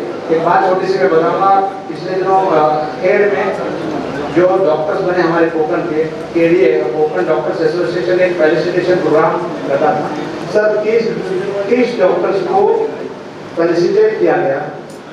उसमें खुशी की बात ये थी कि 28 लड़कियां, जिन 3 बच्चों को हमारे कोकण के लिए डॉक्टर, इसका ये मतलब नहीं कि लड़के नहीं पढ़ रहे हैं, लेकिन लड़कियों के वालिदैन ये सोचते हैं कि अगर बच्चे डॉक्टर बनेंगे तो जाते हैं सेफर प्रोफेशन की तरफ सोचते हैं हमारे वालिदैन। बहुत सारे प्रोफेशन ऐसे जिसमें हमारी लड़कियों को नहीं भेजते, जैसे पुलिस फोर्स है, कांस्टेबलरी है, डिफेंस के इंडियन आर्मी है, इंडियन नेवी है, इंडियन एयरफोर्स है, उसमें हम अपने बच्चों को नहीं भेजते। एक आध का बच्ची कहीं गई भी होगी, लेकिन अदरवाइज हमारे यहाँ वो रुझान नहीं है।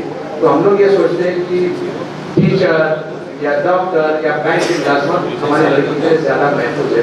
तो जो महफूज है, जो वालिदैन ये सोचते हैं कि जो महफूज है हमारी, जो करियर महफूज है हमारे बच्चों के लिए, उस तरफ उन वालिदैन को पूरी मेहनत करनी चाहिए कि अगर आपकी बच्ची में वो सलाहियत है, वो अगर वो डॉक्टर बनना चाहती है तो ज़रूर डॉक्टर बने, उस पर पूरी मेहनत की जानी चाहिए। एग्रीकल्चर कॉलेज के बारे में मैं बाद में बात करूँगा, सर ने कुछ बातें बताई भी हैं, उस पर थोड़ा सा हम आखिर में उस पर हम लोग आखिर में। दूसरी अहम बात जो है वो 11th-12th की जो स्टडी है, मैंने ये कहा कि बहुत सख्त मेहनत करनी पड़ेगी और उसमें जो हर्डल्स आती है 11वीं 12वीं की 2 साल की पढ़ाई में, देखिए अल्लाह तबारक व तआला ने सबको दिमाग दिया है, कोई बहुत ज़हन है, कोई कम ज़हन है, लेकिन एक बच्चा अगर 100 में से 100 मार्क्स ले रहा है या 720 में से 715 या 18 मार्क्स ले रहा है, तो दूसरा बच्चा क्यों 100-125 मार्क्स लेता है? जहन में या दिमाग में इतना फर्क तो नहीं हो सकता कि एक बच्चा 100 में से 100 मार्क्स ले और दूसरा बच्चा उस मजमून में फेल हुआ। उसमें कहीं ना कहीं हम लोगों को, जो कुछ बच्चे दिमाग से कमजोर होते हैं, मैं उनकी बात नहीं कर रहा हूँ, उमूमन जो नॉर्मल बच्चे होते हैं उसमें कहीं ना कहीं होता ही ये होती है कि बच्चे ढंग से नहीं पढ़ पाते, या क्लास में तवज्जो नहीं दे पाते, या कोचिंग क्लासेस में तवज्जो नहीं दे पाते। कई बच्चे क्लासेस में भी जाते हैं, कोचिंग क्लासेस में भी जाते हैं, ट्यूशन में भी जाते हैं, उसके बावजूद वो अच्छे मार्क्स नहीं लेते। जबकि कुछ बच्चे ऐसे होते हैं सिर्फ कॉलेज या क्लासरूम की पढ़ाई में ही बहुत अच्छे मार्क्स लेते हैं। उसमें बच्चों का के टैलेंट का तो हाथ ही, लेकिन उसमें बच्चों की मेहनत और उनकी वालिदैन की तवज्जो का बड़ा रोल रहता है। दूसरी बात, मैं हर्डल की बात कर रहा था कि किस वजह से हमारे बच्चों का मार्क परसेंटेज जो 12वीं में कम हो जाता है। उसकी सबसे बड़ी वजह जो है वो मोबाइल फ़ोन है। मोबाइल फ़ोन जो है उसका इस्तेमाल सभी ने करना चाहिए और आज के दौर में मोबाइल का इस्तेमाल बहुत ज़रूरी है। ये बहुत अच्छी और बहुत बेहतरीन इंफॉर्मेशन देता है। कल मैं रात को ट्रेन में आया तुतारी एक्सप्रेस में खेड़ तक 3 AC का मेरा टिकट था। मुझे कल शाम को ये पता चला कि तुतारी एक्सप्रेस में बेडरूम नहीं दिया जा रहा है। 3 AC में एक तकिया, एक कंबल बिछाने के लिए और ओढ़ने के लिए एक कंबल दिया जाता है। अगर इसलिए मैंने चादर अपने साथ ले ली अपनी बैग में। ये बात मैं इसलिए बताना चाह रहा हूँ कि सारी इंफॉर्मेशन जो लोग टीवी नहीं भी देखते उनको सारी इंफॉर्मेशन मोबाइल के जरिए मोबाइल पर बहुत सारे इतने अच्छे ऐप्स हैं जिस पर मैथमेटिक्स की स्टडी की जा सकती है, जिसमें मैथ्स के प्रॉब्लम्स किस तरह सॉल्व किए जाते हैं वो आपको बताया जाता है। फिजिक्स केमिस्ट्री के 2 मिनट में अपनी बात खत्म करूँगा। मैं अक्सर से जब बात करता हूँ तो मुझे बहुत लंबा वक्त लगता है, लेकिन आज थोड़ा प्रोग्राम की नवीयत अलग है। तो बहुत ऐसे ऐसे ऐप्स हैं हमारे पास मौजूद कि आपको ना कॉलेज जाने की जरूरत है या ना किसी टीचर को रिव्यू करने की जरूरत है। आपको अपने तौर पर आपके सिलेबस के मुताबिक आपके में कॉलेज जाने की जरूरत नहीं है। इसका ये मतलब नहीं कि बच्चे कॉलेज न जाएं या एब्सेंट रहें। मामला बहुत सख्त है। यूनिवर्सिटी में 75% अटेंडेंस सर बराबर है ना, 75 तक की हाजिरी पाइए। 75% से अगर आपकी हाजिरी कम हो गई फिर इकबाल पारकर साहब और हमारे रकाने साहब जैसे लोगों के आगे पीछे हाथ जोड़ना पड़ेगा आप लोगों को कि सर हमारी हाजिरी कम हो गई, जरा प्रिंसिपल साहब से रिक्वेस्ट करें कि हमारे फॉर्म एक्सेप्ट करें। तो इस तरह का मामला नहीं होना चाहिए। आप कॉलेज जाना आपके जिम्मे में 2 ही काम है, सिर्फ खाना पीना, कॉलेज जाना और पढ़ाई करना। इसके अलावा तीसरा कोई काम नहीं। अगर तीसरा चौथा कोई काम अगर आपके पास, बॉम्बे में बहुत सारे बच्चे ऐसे हैं जो गैलरी वाले में छोटी मोटी मुलाजमतें करते हैं, छोटे मोटे ऑफिस में काम करते हैं, क्योंकि उनके घरेलू हालात ऐसे नहीं है। लेकिन मैं नहीं समझता कि दापोली में किसी लड़की को कहीं काम करना पड़ रहा होगा। एक हो सकती है कि या किसी लड़के को कोई स्टोर में या किसी दुकान में या कहीं क्लर्क की नौकरी करनी पड़ रही थी। तो बेहतर ये है कि आपके आइंदा के जो जिंदगी के जो 2 साल जो है आपके पास आप सिर्फ एक ही एम बनाए, स्टडी स्टडी स्टडी। मैं नहीं समझता हूँ कि बच्चों को कामयाबी नहीं मिलती। उसके अलावा जो एक बात मैं बता रहा हूँ आप लोगों को ये है कि जो प्रोफेशनल जो ट्रेडिशनल कोर्सेज हैं उसके अलावा जो नई नई इन्वेंशन आ रहे हैं उस तरफ आप लोगों को तवज्जो देनी चाहिए। जब मैं कॉलेज में पढ़ता था या जब सर कॉलेज में पढ़ते थे तो उस वक्त इंजीनियरिंग के सिर्फ 6 स्ट्रीम हुआ, 5 स्ट्रीम हुआ करती थी। Civil engineering, mechanical engineering, electrical engineering और नया आया था इलेक्ट्रॉनिक इंजीनियरिंग। आज इंजीनियरिंग में 270 फॅकल्टीज आहेत। सर इंजिनिअरिंग मध्ये 270 फॅकल्टीज आहेत, स्पेशलाइज, सुपर स्पेशलाइज 200। और इन तमाम फैकल्टीज के लिए ग्रेजुएशन के, पोस्ट ग्रेजुएशन के और फेलोशिप के कॉलेजेस इस मुल्क में, हमारे मुल्क में मौजूद हैं। आपको अमेरिका या US या ऑस्ट्रेलिया जाने की जरूरत नहीं। आप जाना चाहें, आपको अगर आपकी फाइनेंशियल आपको इस बात की इजाजत हो तो आप जरूर जा सकते हैं। अदरवाइज हमारे यहाँ सब कुछ मौजूद है। अब मैं आता हूँ सर 2-3 मिनट के लिए एग्रीकल्चरल कॉलेज में बात करता हूँ। जो बात सर ने बताई, सर ने जो बात बताई 1984 की बात बताई, तो सर ने वहाँ पर तालीम हासिल की। मैं 1986 की बात करता हूँ। 1986 में मेरा एक दोस्त आज बहुत बड़े अहदे पर, मैं उसका नाम नहीं लूँगा, अमेरिका में था, US में सर, उसने एग्रीकल्चरल कॉलेज में एडमिशन लिया 12th के बाद। तो हमारा जो ग्रुप था हम लोग आपस में क्या बात करते थे, यार वो क्यों बेचारा एग्रीकल्चरल कॉलेज में गया, उसकी ज़िंदगी खराब हो जाएगी। तो बोले यार बेचारा गरीब है, घर की माली हालत उसकी अच्छी नहीं है, तो उसने वहीं के वहीं दापोली में एग्रीकल्चरल कॉलेज में एडमिशन लिया। उन लोगों ने ये भी तय किया था कि हम थोड़ा पैसा जमा करें और उसकी फीस वगैरह का हॉस्टल का इंतजाम करके उसको बॉम्बे में बुलाकर जाफर सुलेमान हॉस्टल में उसका एडमिशन कराकर 3 साल का हम बोले, क्योंकि हमको उसकी अहमियत नहीं मालूम। आज जब हमको एग्रीकल्चरल कॉलेज की अहमियत मालूम पड़ी तो हम ये चाहते हैं, सबने भी बताया, उससे पहले मैंने एग्रीकल्चरल कॉलेज में कई मरतबा में गया हूँ और मैंने इसकी बहुत बारीकी से निकाला किया है। और इकबाल भाई इस बात के गवाह में, इकबाल भाई को पूछे 20 साल से पूछता है, इकबाल भाई किसी को रात अपने एग्रीकल्चरल कॉलेज आए, इकबाल भाई सही बोलो कहाँ इकबाल भाई नहीं कहता। हाँ इकबाल भाई हमेशा पूछता कितनी लड़कियाँ जा रही है अपने एग्रीकल्चरल कॉलेज में, हमेशा एक बात को पूछता। इकबाल भाई बताते हैं कश्मीर का लड़का यहाँ पर है, गुवाहाटी का लड़का यहाँ पर है, कन्याकुमारी का लड़का यहाँ पर है, अहमदाबाद का लड़का यहाँ पर है, मध्य प्रदेश का लड़का यहाँ पर है, लेकिन हमारे बच्चे जो है बहुत कम आ रहे हैं। आज सर ने जो बात बताई, इस पर मैं सर से भी एक रिक्वेस्ट करना चाहूँगा कि सर आज़ादी का अमृत महोत्सव सेलिब्रेट कर रहे हैं मैं समझता हूँ शायद बहुत बड़ा कार्यक्रम होगा आपके यहाँ। उसी दिन आप है ना दापोली के लोगों को या हम सब कॉलेज कहा करके इन्विटेशन, अगर उसमें आपको कुछ मदद चाहिए, कुछ स्पॉन्सरशिप चाहिए, कुछ सपोर्ट चाहिए तो हमारा ट्रस्ट जो हमारे जो कोटन स्पोर्टिंग कम्युनिटी फोरम का ट्रस्ट है वो आपकी मदद करेगा। मैं समझता हूँ हमारे बच्चे जब तक उस एग्रीकल्चरल कॉलेज में जाएंगे नहीं, उनकी ये बात समझ में नहीं आएगी कि इस कॉलेज की अहमियत क्या है। हमारे तमाम बुजुर्ग यहाँ बैठे हुए हमेशा ये बात करते हैं इसराइल बहुत ताकतवर है, बहुत ताकतवर है, अमेरिका को भी वही चलाता है, फलाने को भी वही चलाता है, हथियार भी वही बनाता है। आपको मैं बताऊं इसराइल ने जो ये तरक्की की है सिर्फ और सिर्फ एग्रीकल्चर में कामयाबी की बुनियाद। आज हिंदुस्तान से कम 5000 बच्चे, सर भारत में 5000 विद्यार्थी विभिन्न कोर्सेस करता है इसराइल में। हम लोग तो इसराइल जाते नहीं क्योंकि हम लोग ये समझते हैं कि हमारा उनका बहुत रिलीजियस टाइम पर हमको इसराइल हमारा बहुत बड़ा दुश्मन है।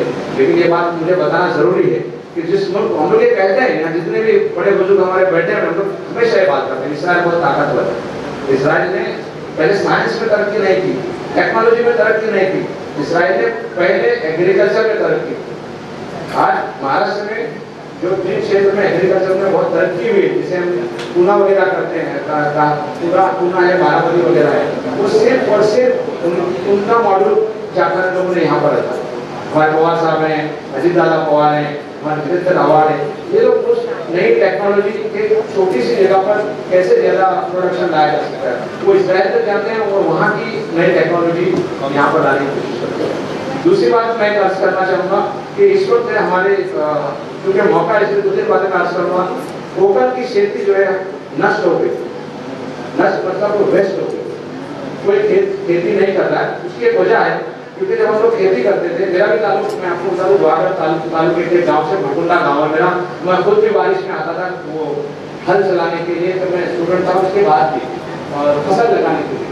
लेकिन बाद में एक वक्त ऐसा आया कि जितना खर्चा मजदूरी बढ़ गई, जो औरतें काम पे आती थी 300 रुपया मांगती है, जो आदमी आता है वो 400 रुपया मांगता है। और जब हम लोग उसका कैलकुलेशन करेंगे धान की फसल का या नाशनी का, तो हमको मालूम पड़ता है कि हमको 1000 रुपया 3 किलो चावल एक पहली का हो गया, वो हमको 200 रुपये में पड़ता है। तो लोगों ने आहिस्ता आहिस्ता थोड़ा दर्द का ट्रेंड पे चला, तो वो पूरा खत्म हो गया खेती। मैं नहीं समझता कि कहीं कुछ खेती हो रही है।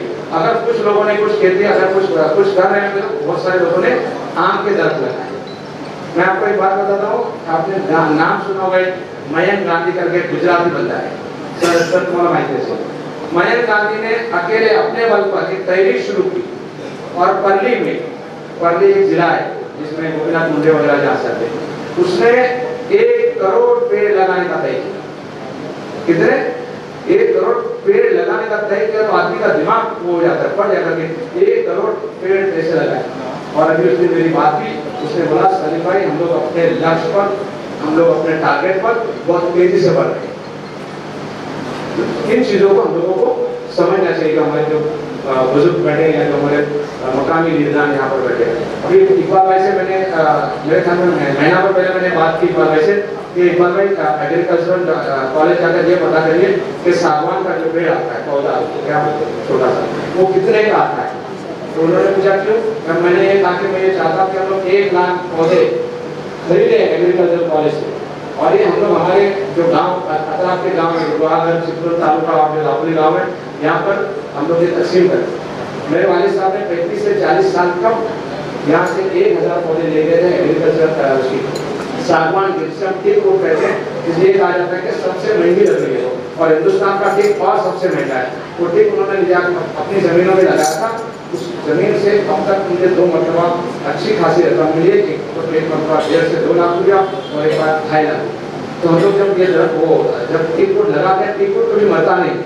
मैं एग्रीकल्चर का स्टूडेंट नहीं हूँ, लेकिन ये सारी बातें मैं जानता हूँ। एक बार काटो फिर उस पर अगला दोबारा दरख्त पड़ता है, फिर 15-20 साल के बाद प्रोडक्ट देता है। तो अगर हमको नहीं मिले अगर उसका कोई फायदा तो हमारे बच्चों को जरूर मिले।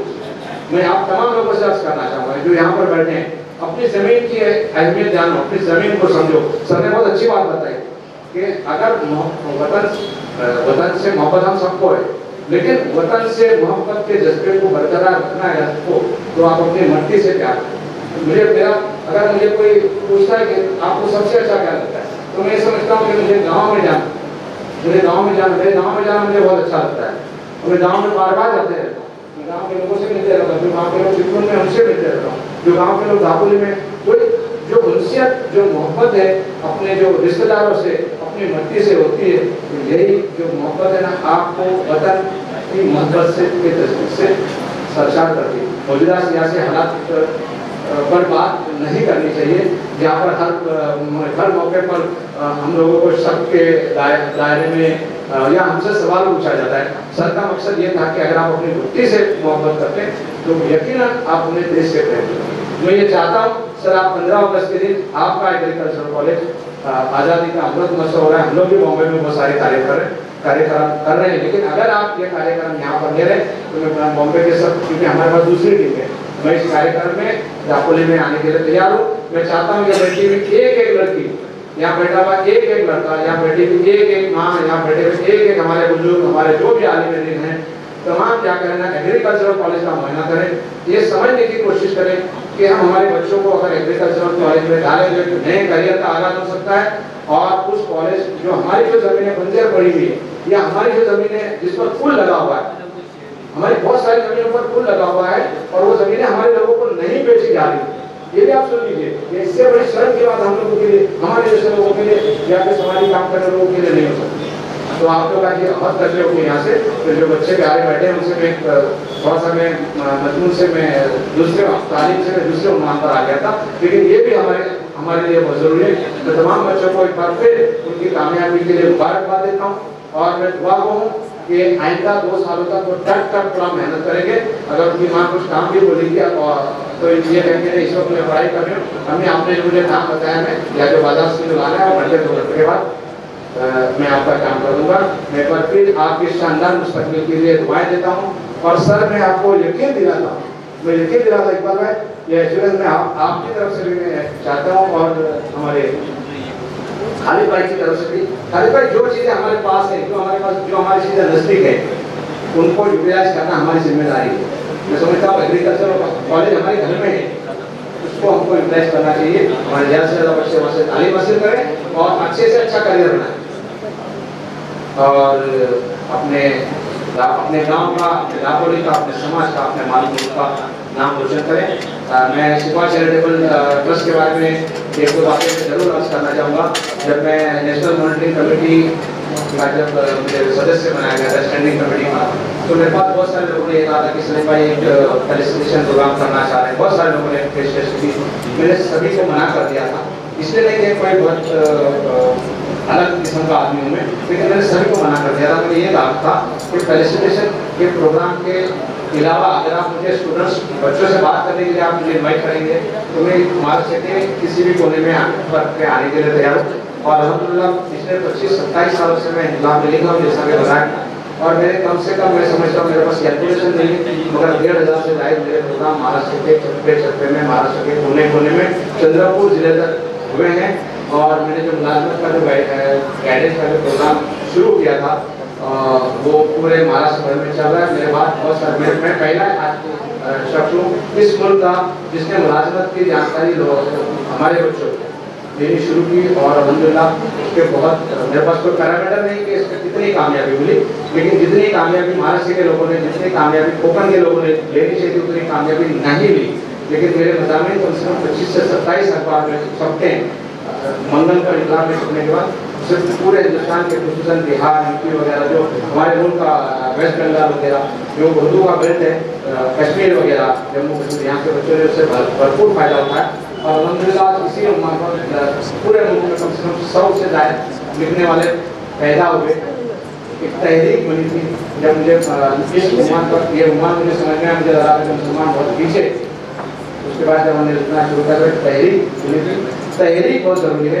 आज एक यहाँ से और करके उठे अपनी बात खत्म करने जा रहा हूँ कि इस एग्रीकल्चरल कॉलेज में हमारे बच्चों का बोलबाला होगा। और दूसरी बात, कोकण की जो ज़मीनें बन जाए, दापोली की जो ज़मीनें बन जाए, वहाँ पर की हर वर्ष जिसके पास अपनी ज़मीन है वो अपनी जमीन पर जाए और वो सोचे कि इस जमीन में क्या पैदा किया जा सकता है और उसके लिए वो कॉलेज में जाकर इस्तेफादा कर सकता है। कॉलेज की जो दूसरी तफसीलात हैं मैं सर से हासिल करने की कोशिश करूँगा। सर मैं आज यहाँ आया, मेरे लिए बड़ी खुशी है कि मैंने बच्चों को सब बच्चों से बात की और बच्चों को शारीरिक दिलाया जाएगा, लेकिन मुझे उतनी ही बड़ी खुशी है कि मेरी आज आपसे मुलाकात हुई, क्योंकि यूनिवर्सिटी के वाइस चांसलर से मिलना बहुत आसान नहीं होता। तो आज ये मेरी खुशकिस्मती है, मैं आधा पौना घंटा उनके पास बैठा रहा, बहुत सारी उनसे बात की और इंशाल्लाह मैं उनसे ज़रूर रास्ते में रहूँगा, ताकि उनके यहाँ आने से और मेरे यहाँ पर आने से और शिफा चैरिटेबल ट्रस्ट ने जो एक काम किया उसमें उसका कुछ नतीजा है। मैं बात शिफा चैरिटेबल ट्रस्ट की कर रहा था, मैं थोड़ा सा वो दूसरी तरफ चले गया। वो ये कि जब मैं स्टैंडिंग कमेटी का मेंबर बना तो मैंने सिर्फ एक ही ऑर्गेनाइजेशन से मैंने यस किया था कि जी आप लोग मेरा इस्तेमाल कर सकते हैं, वो है शिफा चैरिटेबल। और मैंने ये इसलिए कहा था कि ये 10 उन लोगों का है जो बहुत मुखलिस लोग हैं, ये उन लोगों का है जिनका ताल्लुक मेरे वतन की मिट्टी से, जिनका ताल्लुक मेरे पोखर से। बहुत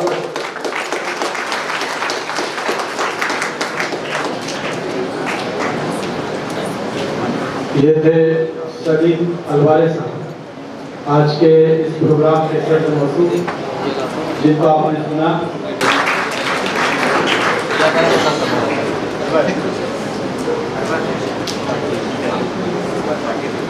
इसके बाद बगैर किसी ताखीर के मैं चाहूँगा कि मुअज़्ज़म नाकवा साहब जो है वो बच्चों के तहनीती प्रोग्राम का आगाज़ करें, शुरुआत करें और जो बच्चे हैं जिसमें वो नाम यहाँ से जैसे नाम अनाउंस हो आप चले आए, तैयार रहें पूरे। मुझे लगता है कि करीबन 75 बच्चे जो है वो आज यहाँ पर शरीक हैं, जिसमें मराठी, उर्दू, इंग्लिश मीडियम के तमाम मीडियम के स्कूलों से यहाँ पर बच्चे आए हैं। मैं मदरपुर शिफा की इस कामयाब तहरीक के लिए उनको मुबारकबाद देता हूँ और मुअज़्ज़म आपसे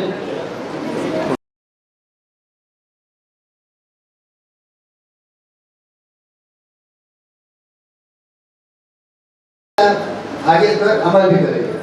तो मैं और देर न लगाते हुए मैं सबसे पहले मैं गुजारिश करूँगा, मैंने अशना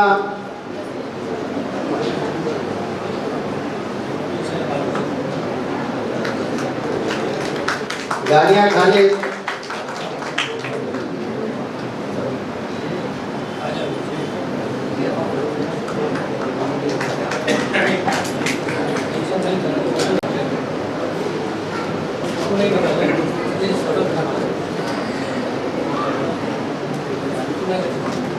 दानिया शादुल्ला पहचानी बिस्मिल्लाह मस्कूर, बिस्मिल्लाह मकसूद और मोहम्मद इंतका बलाई, फरहान इम्तियाज तलगंदर,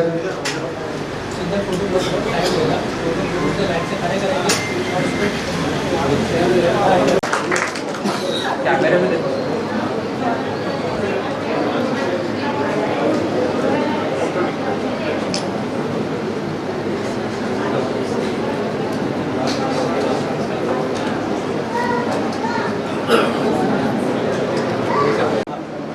सभी लोग आगे आ जाए, जो लाइन से जो नाम लिया वो आगे आ जाए।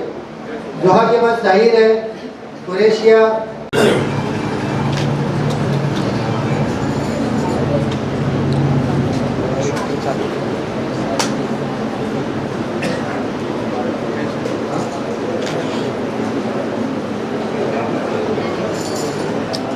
इससे नेक्स्ट है सफवान लुकमान खोल, सफवान लुकमान खोल,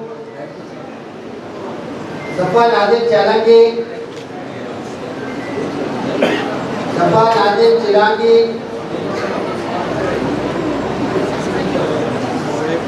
आशना मुसर्रत कलदने, आशना मुसर्रत कलदने,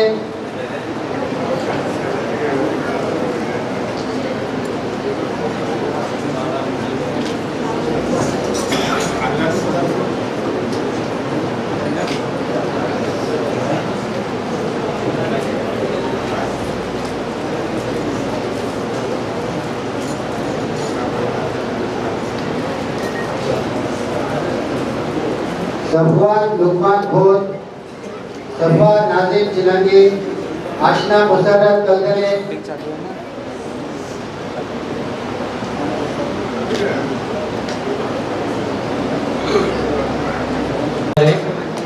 उसके बाद भी आप लोग बैठे रहे, इंशाल्लाह आपकी मेहमान नवाजी होगी, कुछ नाश्ता भी कर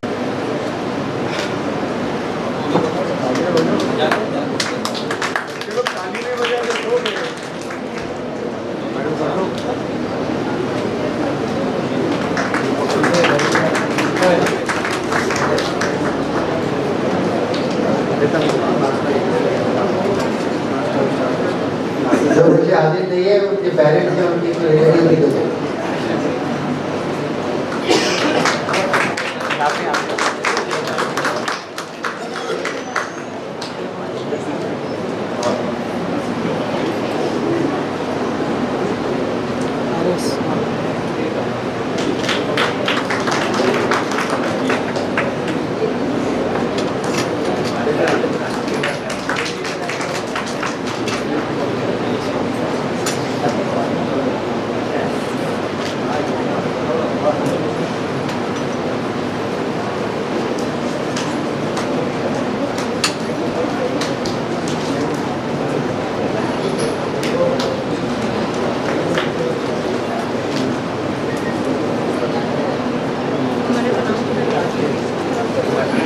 इसके बाद मैं आवाज दूंगा सरोज जफरुल्लाह दलवी, सरोज जफरुल्लाह दलवी, अमानी गुलजार मुजावर,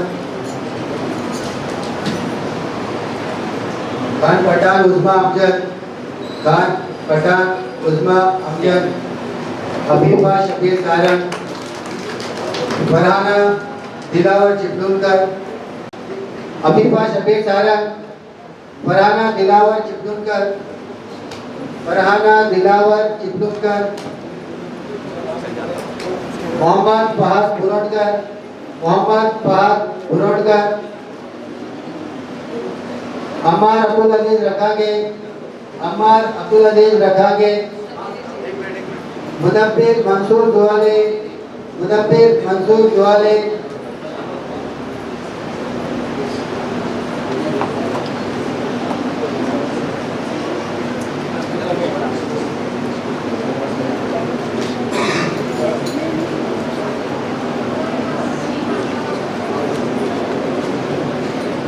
रियाज नजीर बाजलानी,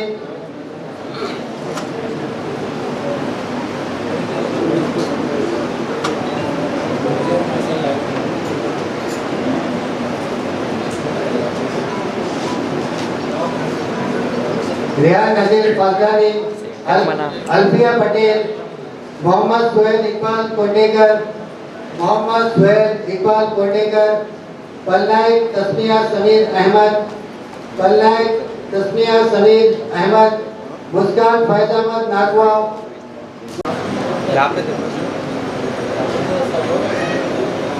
मुस्कान फैज अहमद नागवा, इकरा फैज अहमद नागवा, इकरा फैज अहमद नागवा, सौरटकर इसा रियाज, सौरटकर इसा रियाज,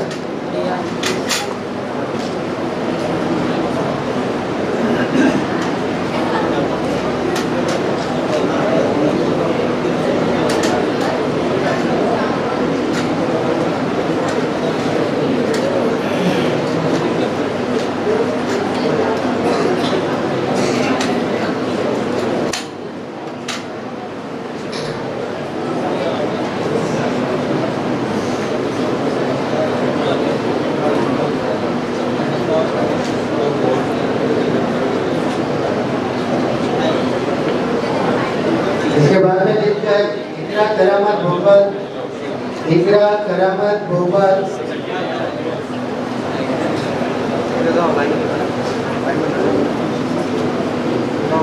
इसके बाद है दिशा मोहम्मद सलीम खोल, दिशा मोहम्मद सलीम खोल, शादुल्लाह सईद जहूर, शादुल्लाह सईद जहूर, जोया वहाब खान, जोया वहाब खान, सईद जहूर, जोया वहाब खान, शहजाद कलंदर गैरटकर, सियाह समीर पंतावे।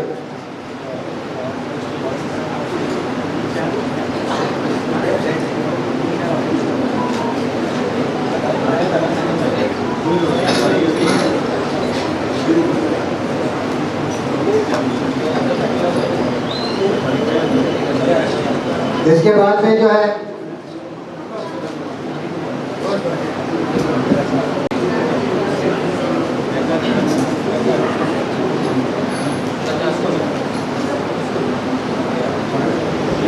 उमेर आलम तलगरकर, इकरा हकीम ममदुले, इकरा हकीम ममदुले, बुशरा अब्दुल सलाम मुकादर, बुशरा अब्दुल सलाम मुकादर, सारा वसीम तौतीरकर, सारा वसीम तौतीरकर,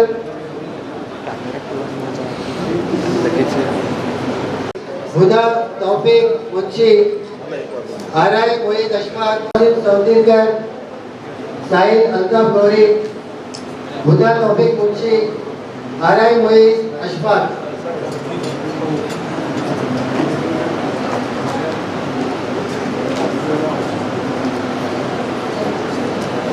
सईद उस्मान भोरे, सईद उस्मान भोरे, सईद उस्मान भोरे, मोहम्मद फिराज पेटकर, मोहम्मद फिराज पेटकर, जैनब मोहम्मद शफी मालवनकर, जैनब मोहम्मद शफी मालवनकर,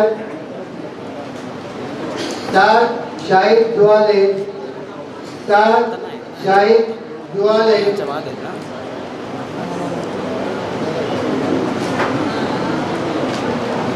हमारे बच्चों की हर ग्रुप फोटो में आए, क्योंकि ये इन बच्चों के लिए यादगार है और मेमोरेबल बनना जब आते हैं। आपके हाथों से हम चाहते हैं कि ट्रॉफी वगैरह भी दिए जाए, लेकिन जितने बच्चों को यहाँ सर्टिफिकेट दिए जा रहे हर सर्टिफिकेट के और इन बच्चों के साथ हम चाहते हैं कि आपकी तस्वीर के साथ जाए। ग्रुप फोटो में आपको थोड़ी सी जरूरत है। Photo photo photo Sayeed Usman Bhore, Mohammad Firaj Petkar, Zainab Mohammad Shafi Malvankar, Saad Shahid Duale. jadi main foto saya baju shot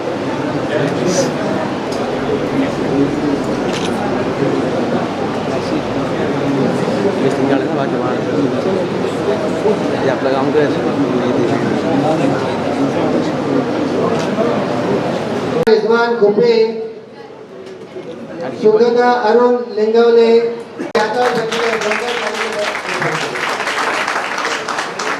Deshmukh Alia Shahbaz, Sangamesh Balkrishna ताकपे,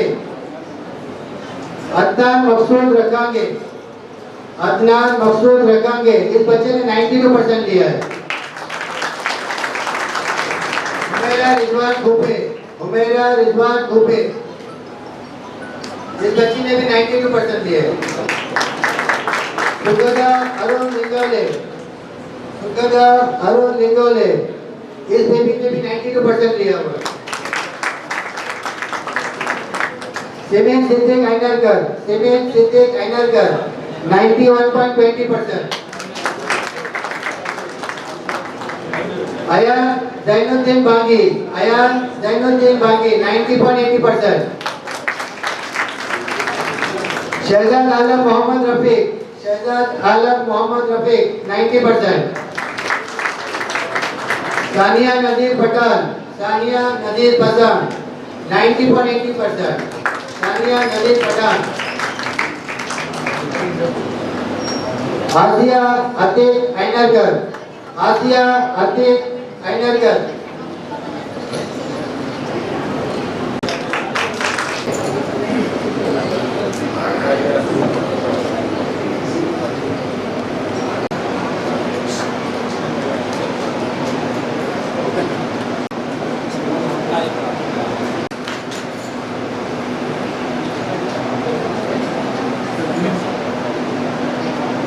एक मार्क्स से पीछे रहो, थर्ड है।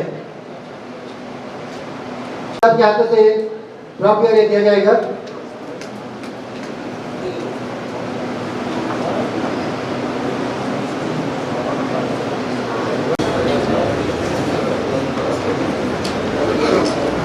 यहाँ पे देखो सब प्रबोधकर अमीमा अली खान, प्रबोधकर अमीमा अली खान, मुबशिरा मकबूल रखांगे, मुबशिरा मकबूल रखांगे। अफीफा आजाद करदने, अफीफा आजाद करदने, फकी फातिमा एजाज, फकी फातिमा एजाज, मारिया खलील अहमद खोर, कृतिका मोरेश्वर चौहान, अर्शिया इरफान तंगरकर।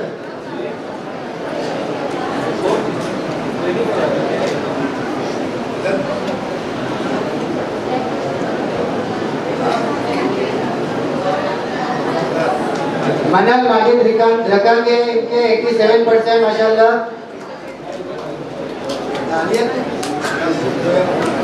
मनल माजिद रकांगे के लिए जोरदार तालियां। 87.83%।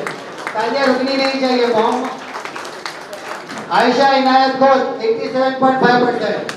परबुलकर अमीमा अली खान 87%। परबुलकर स्टूडेंट और स्टूडेंट के लिए तालियों की क्यों कंजूसी कर रहे हो? जवान 80.5%।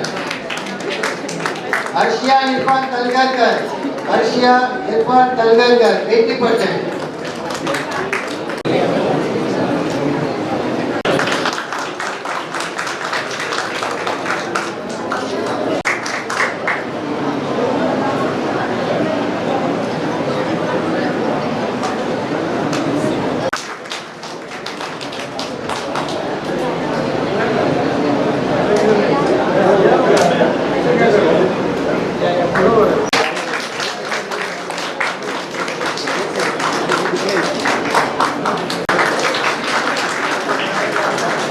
मैं इकबाल से गुजारिश करता हूँ स्टेज पर आए प्लीज।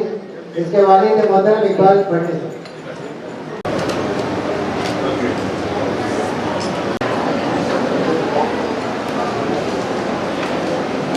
देखो यहाँ पे Santosh bhai Mehta English medium school Dapoli.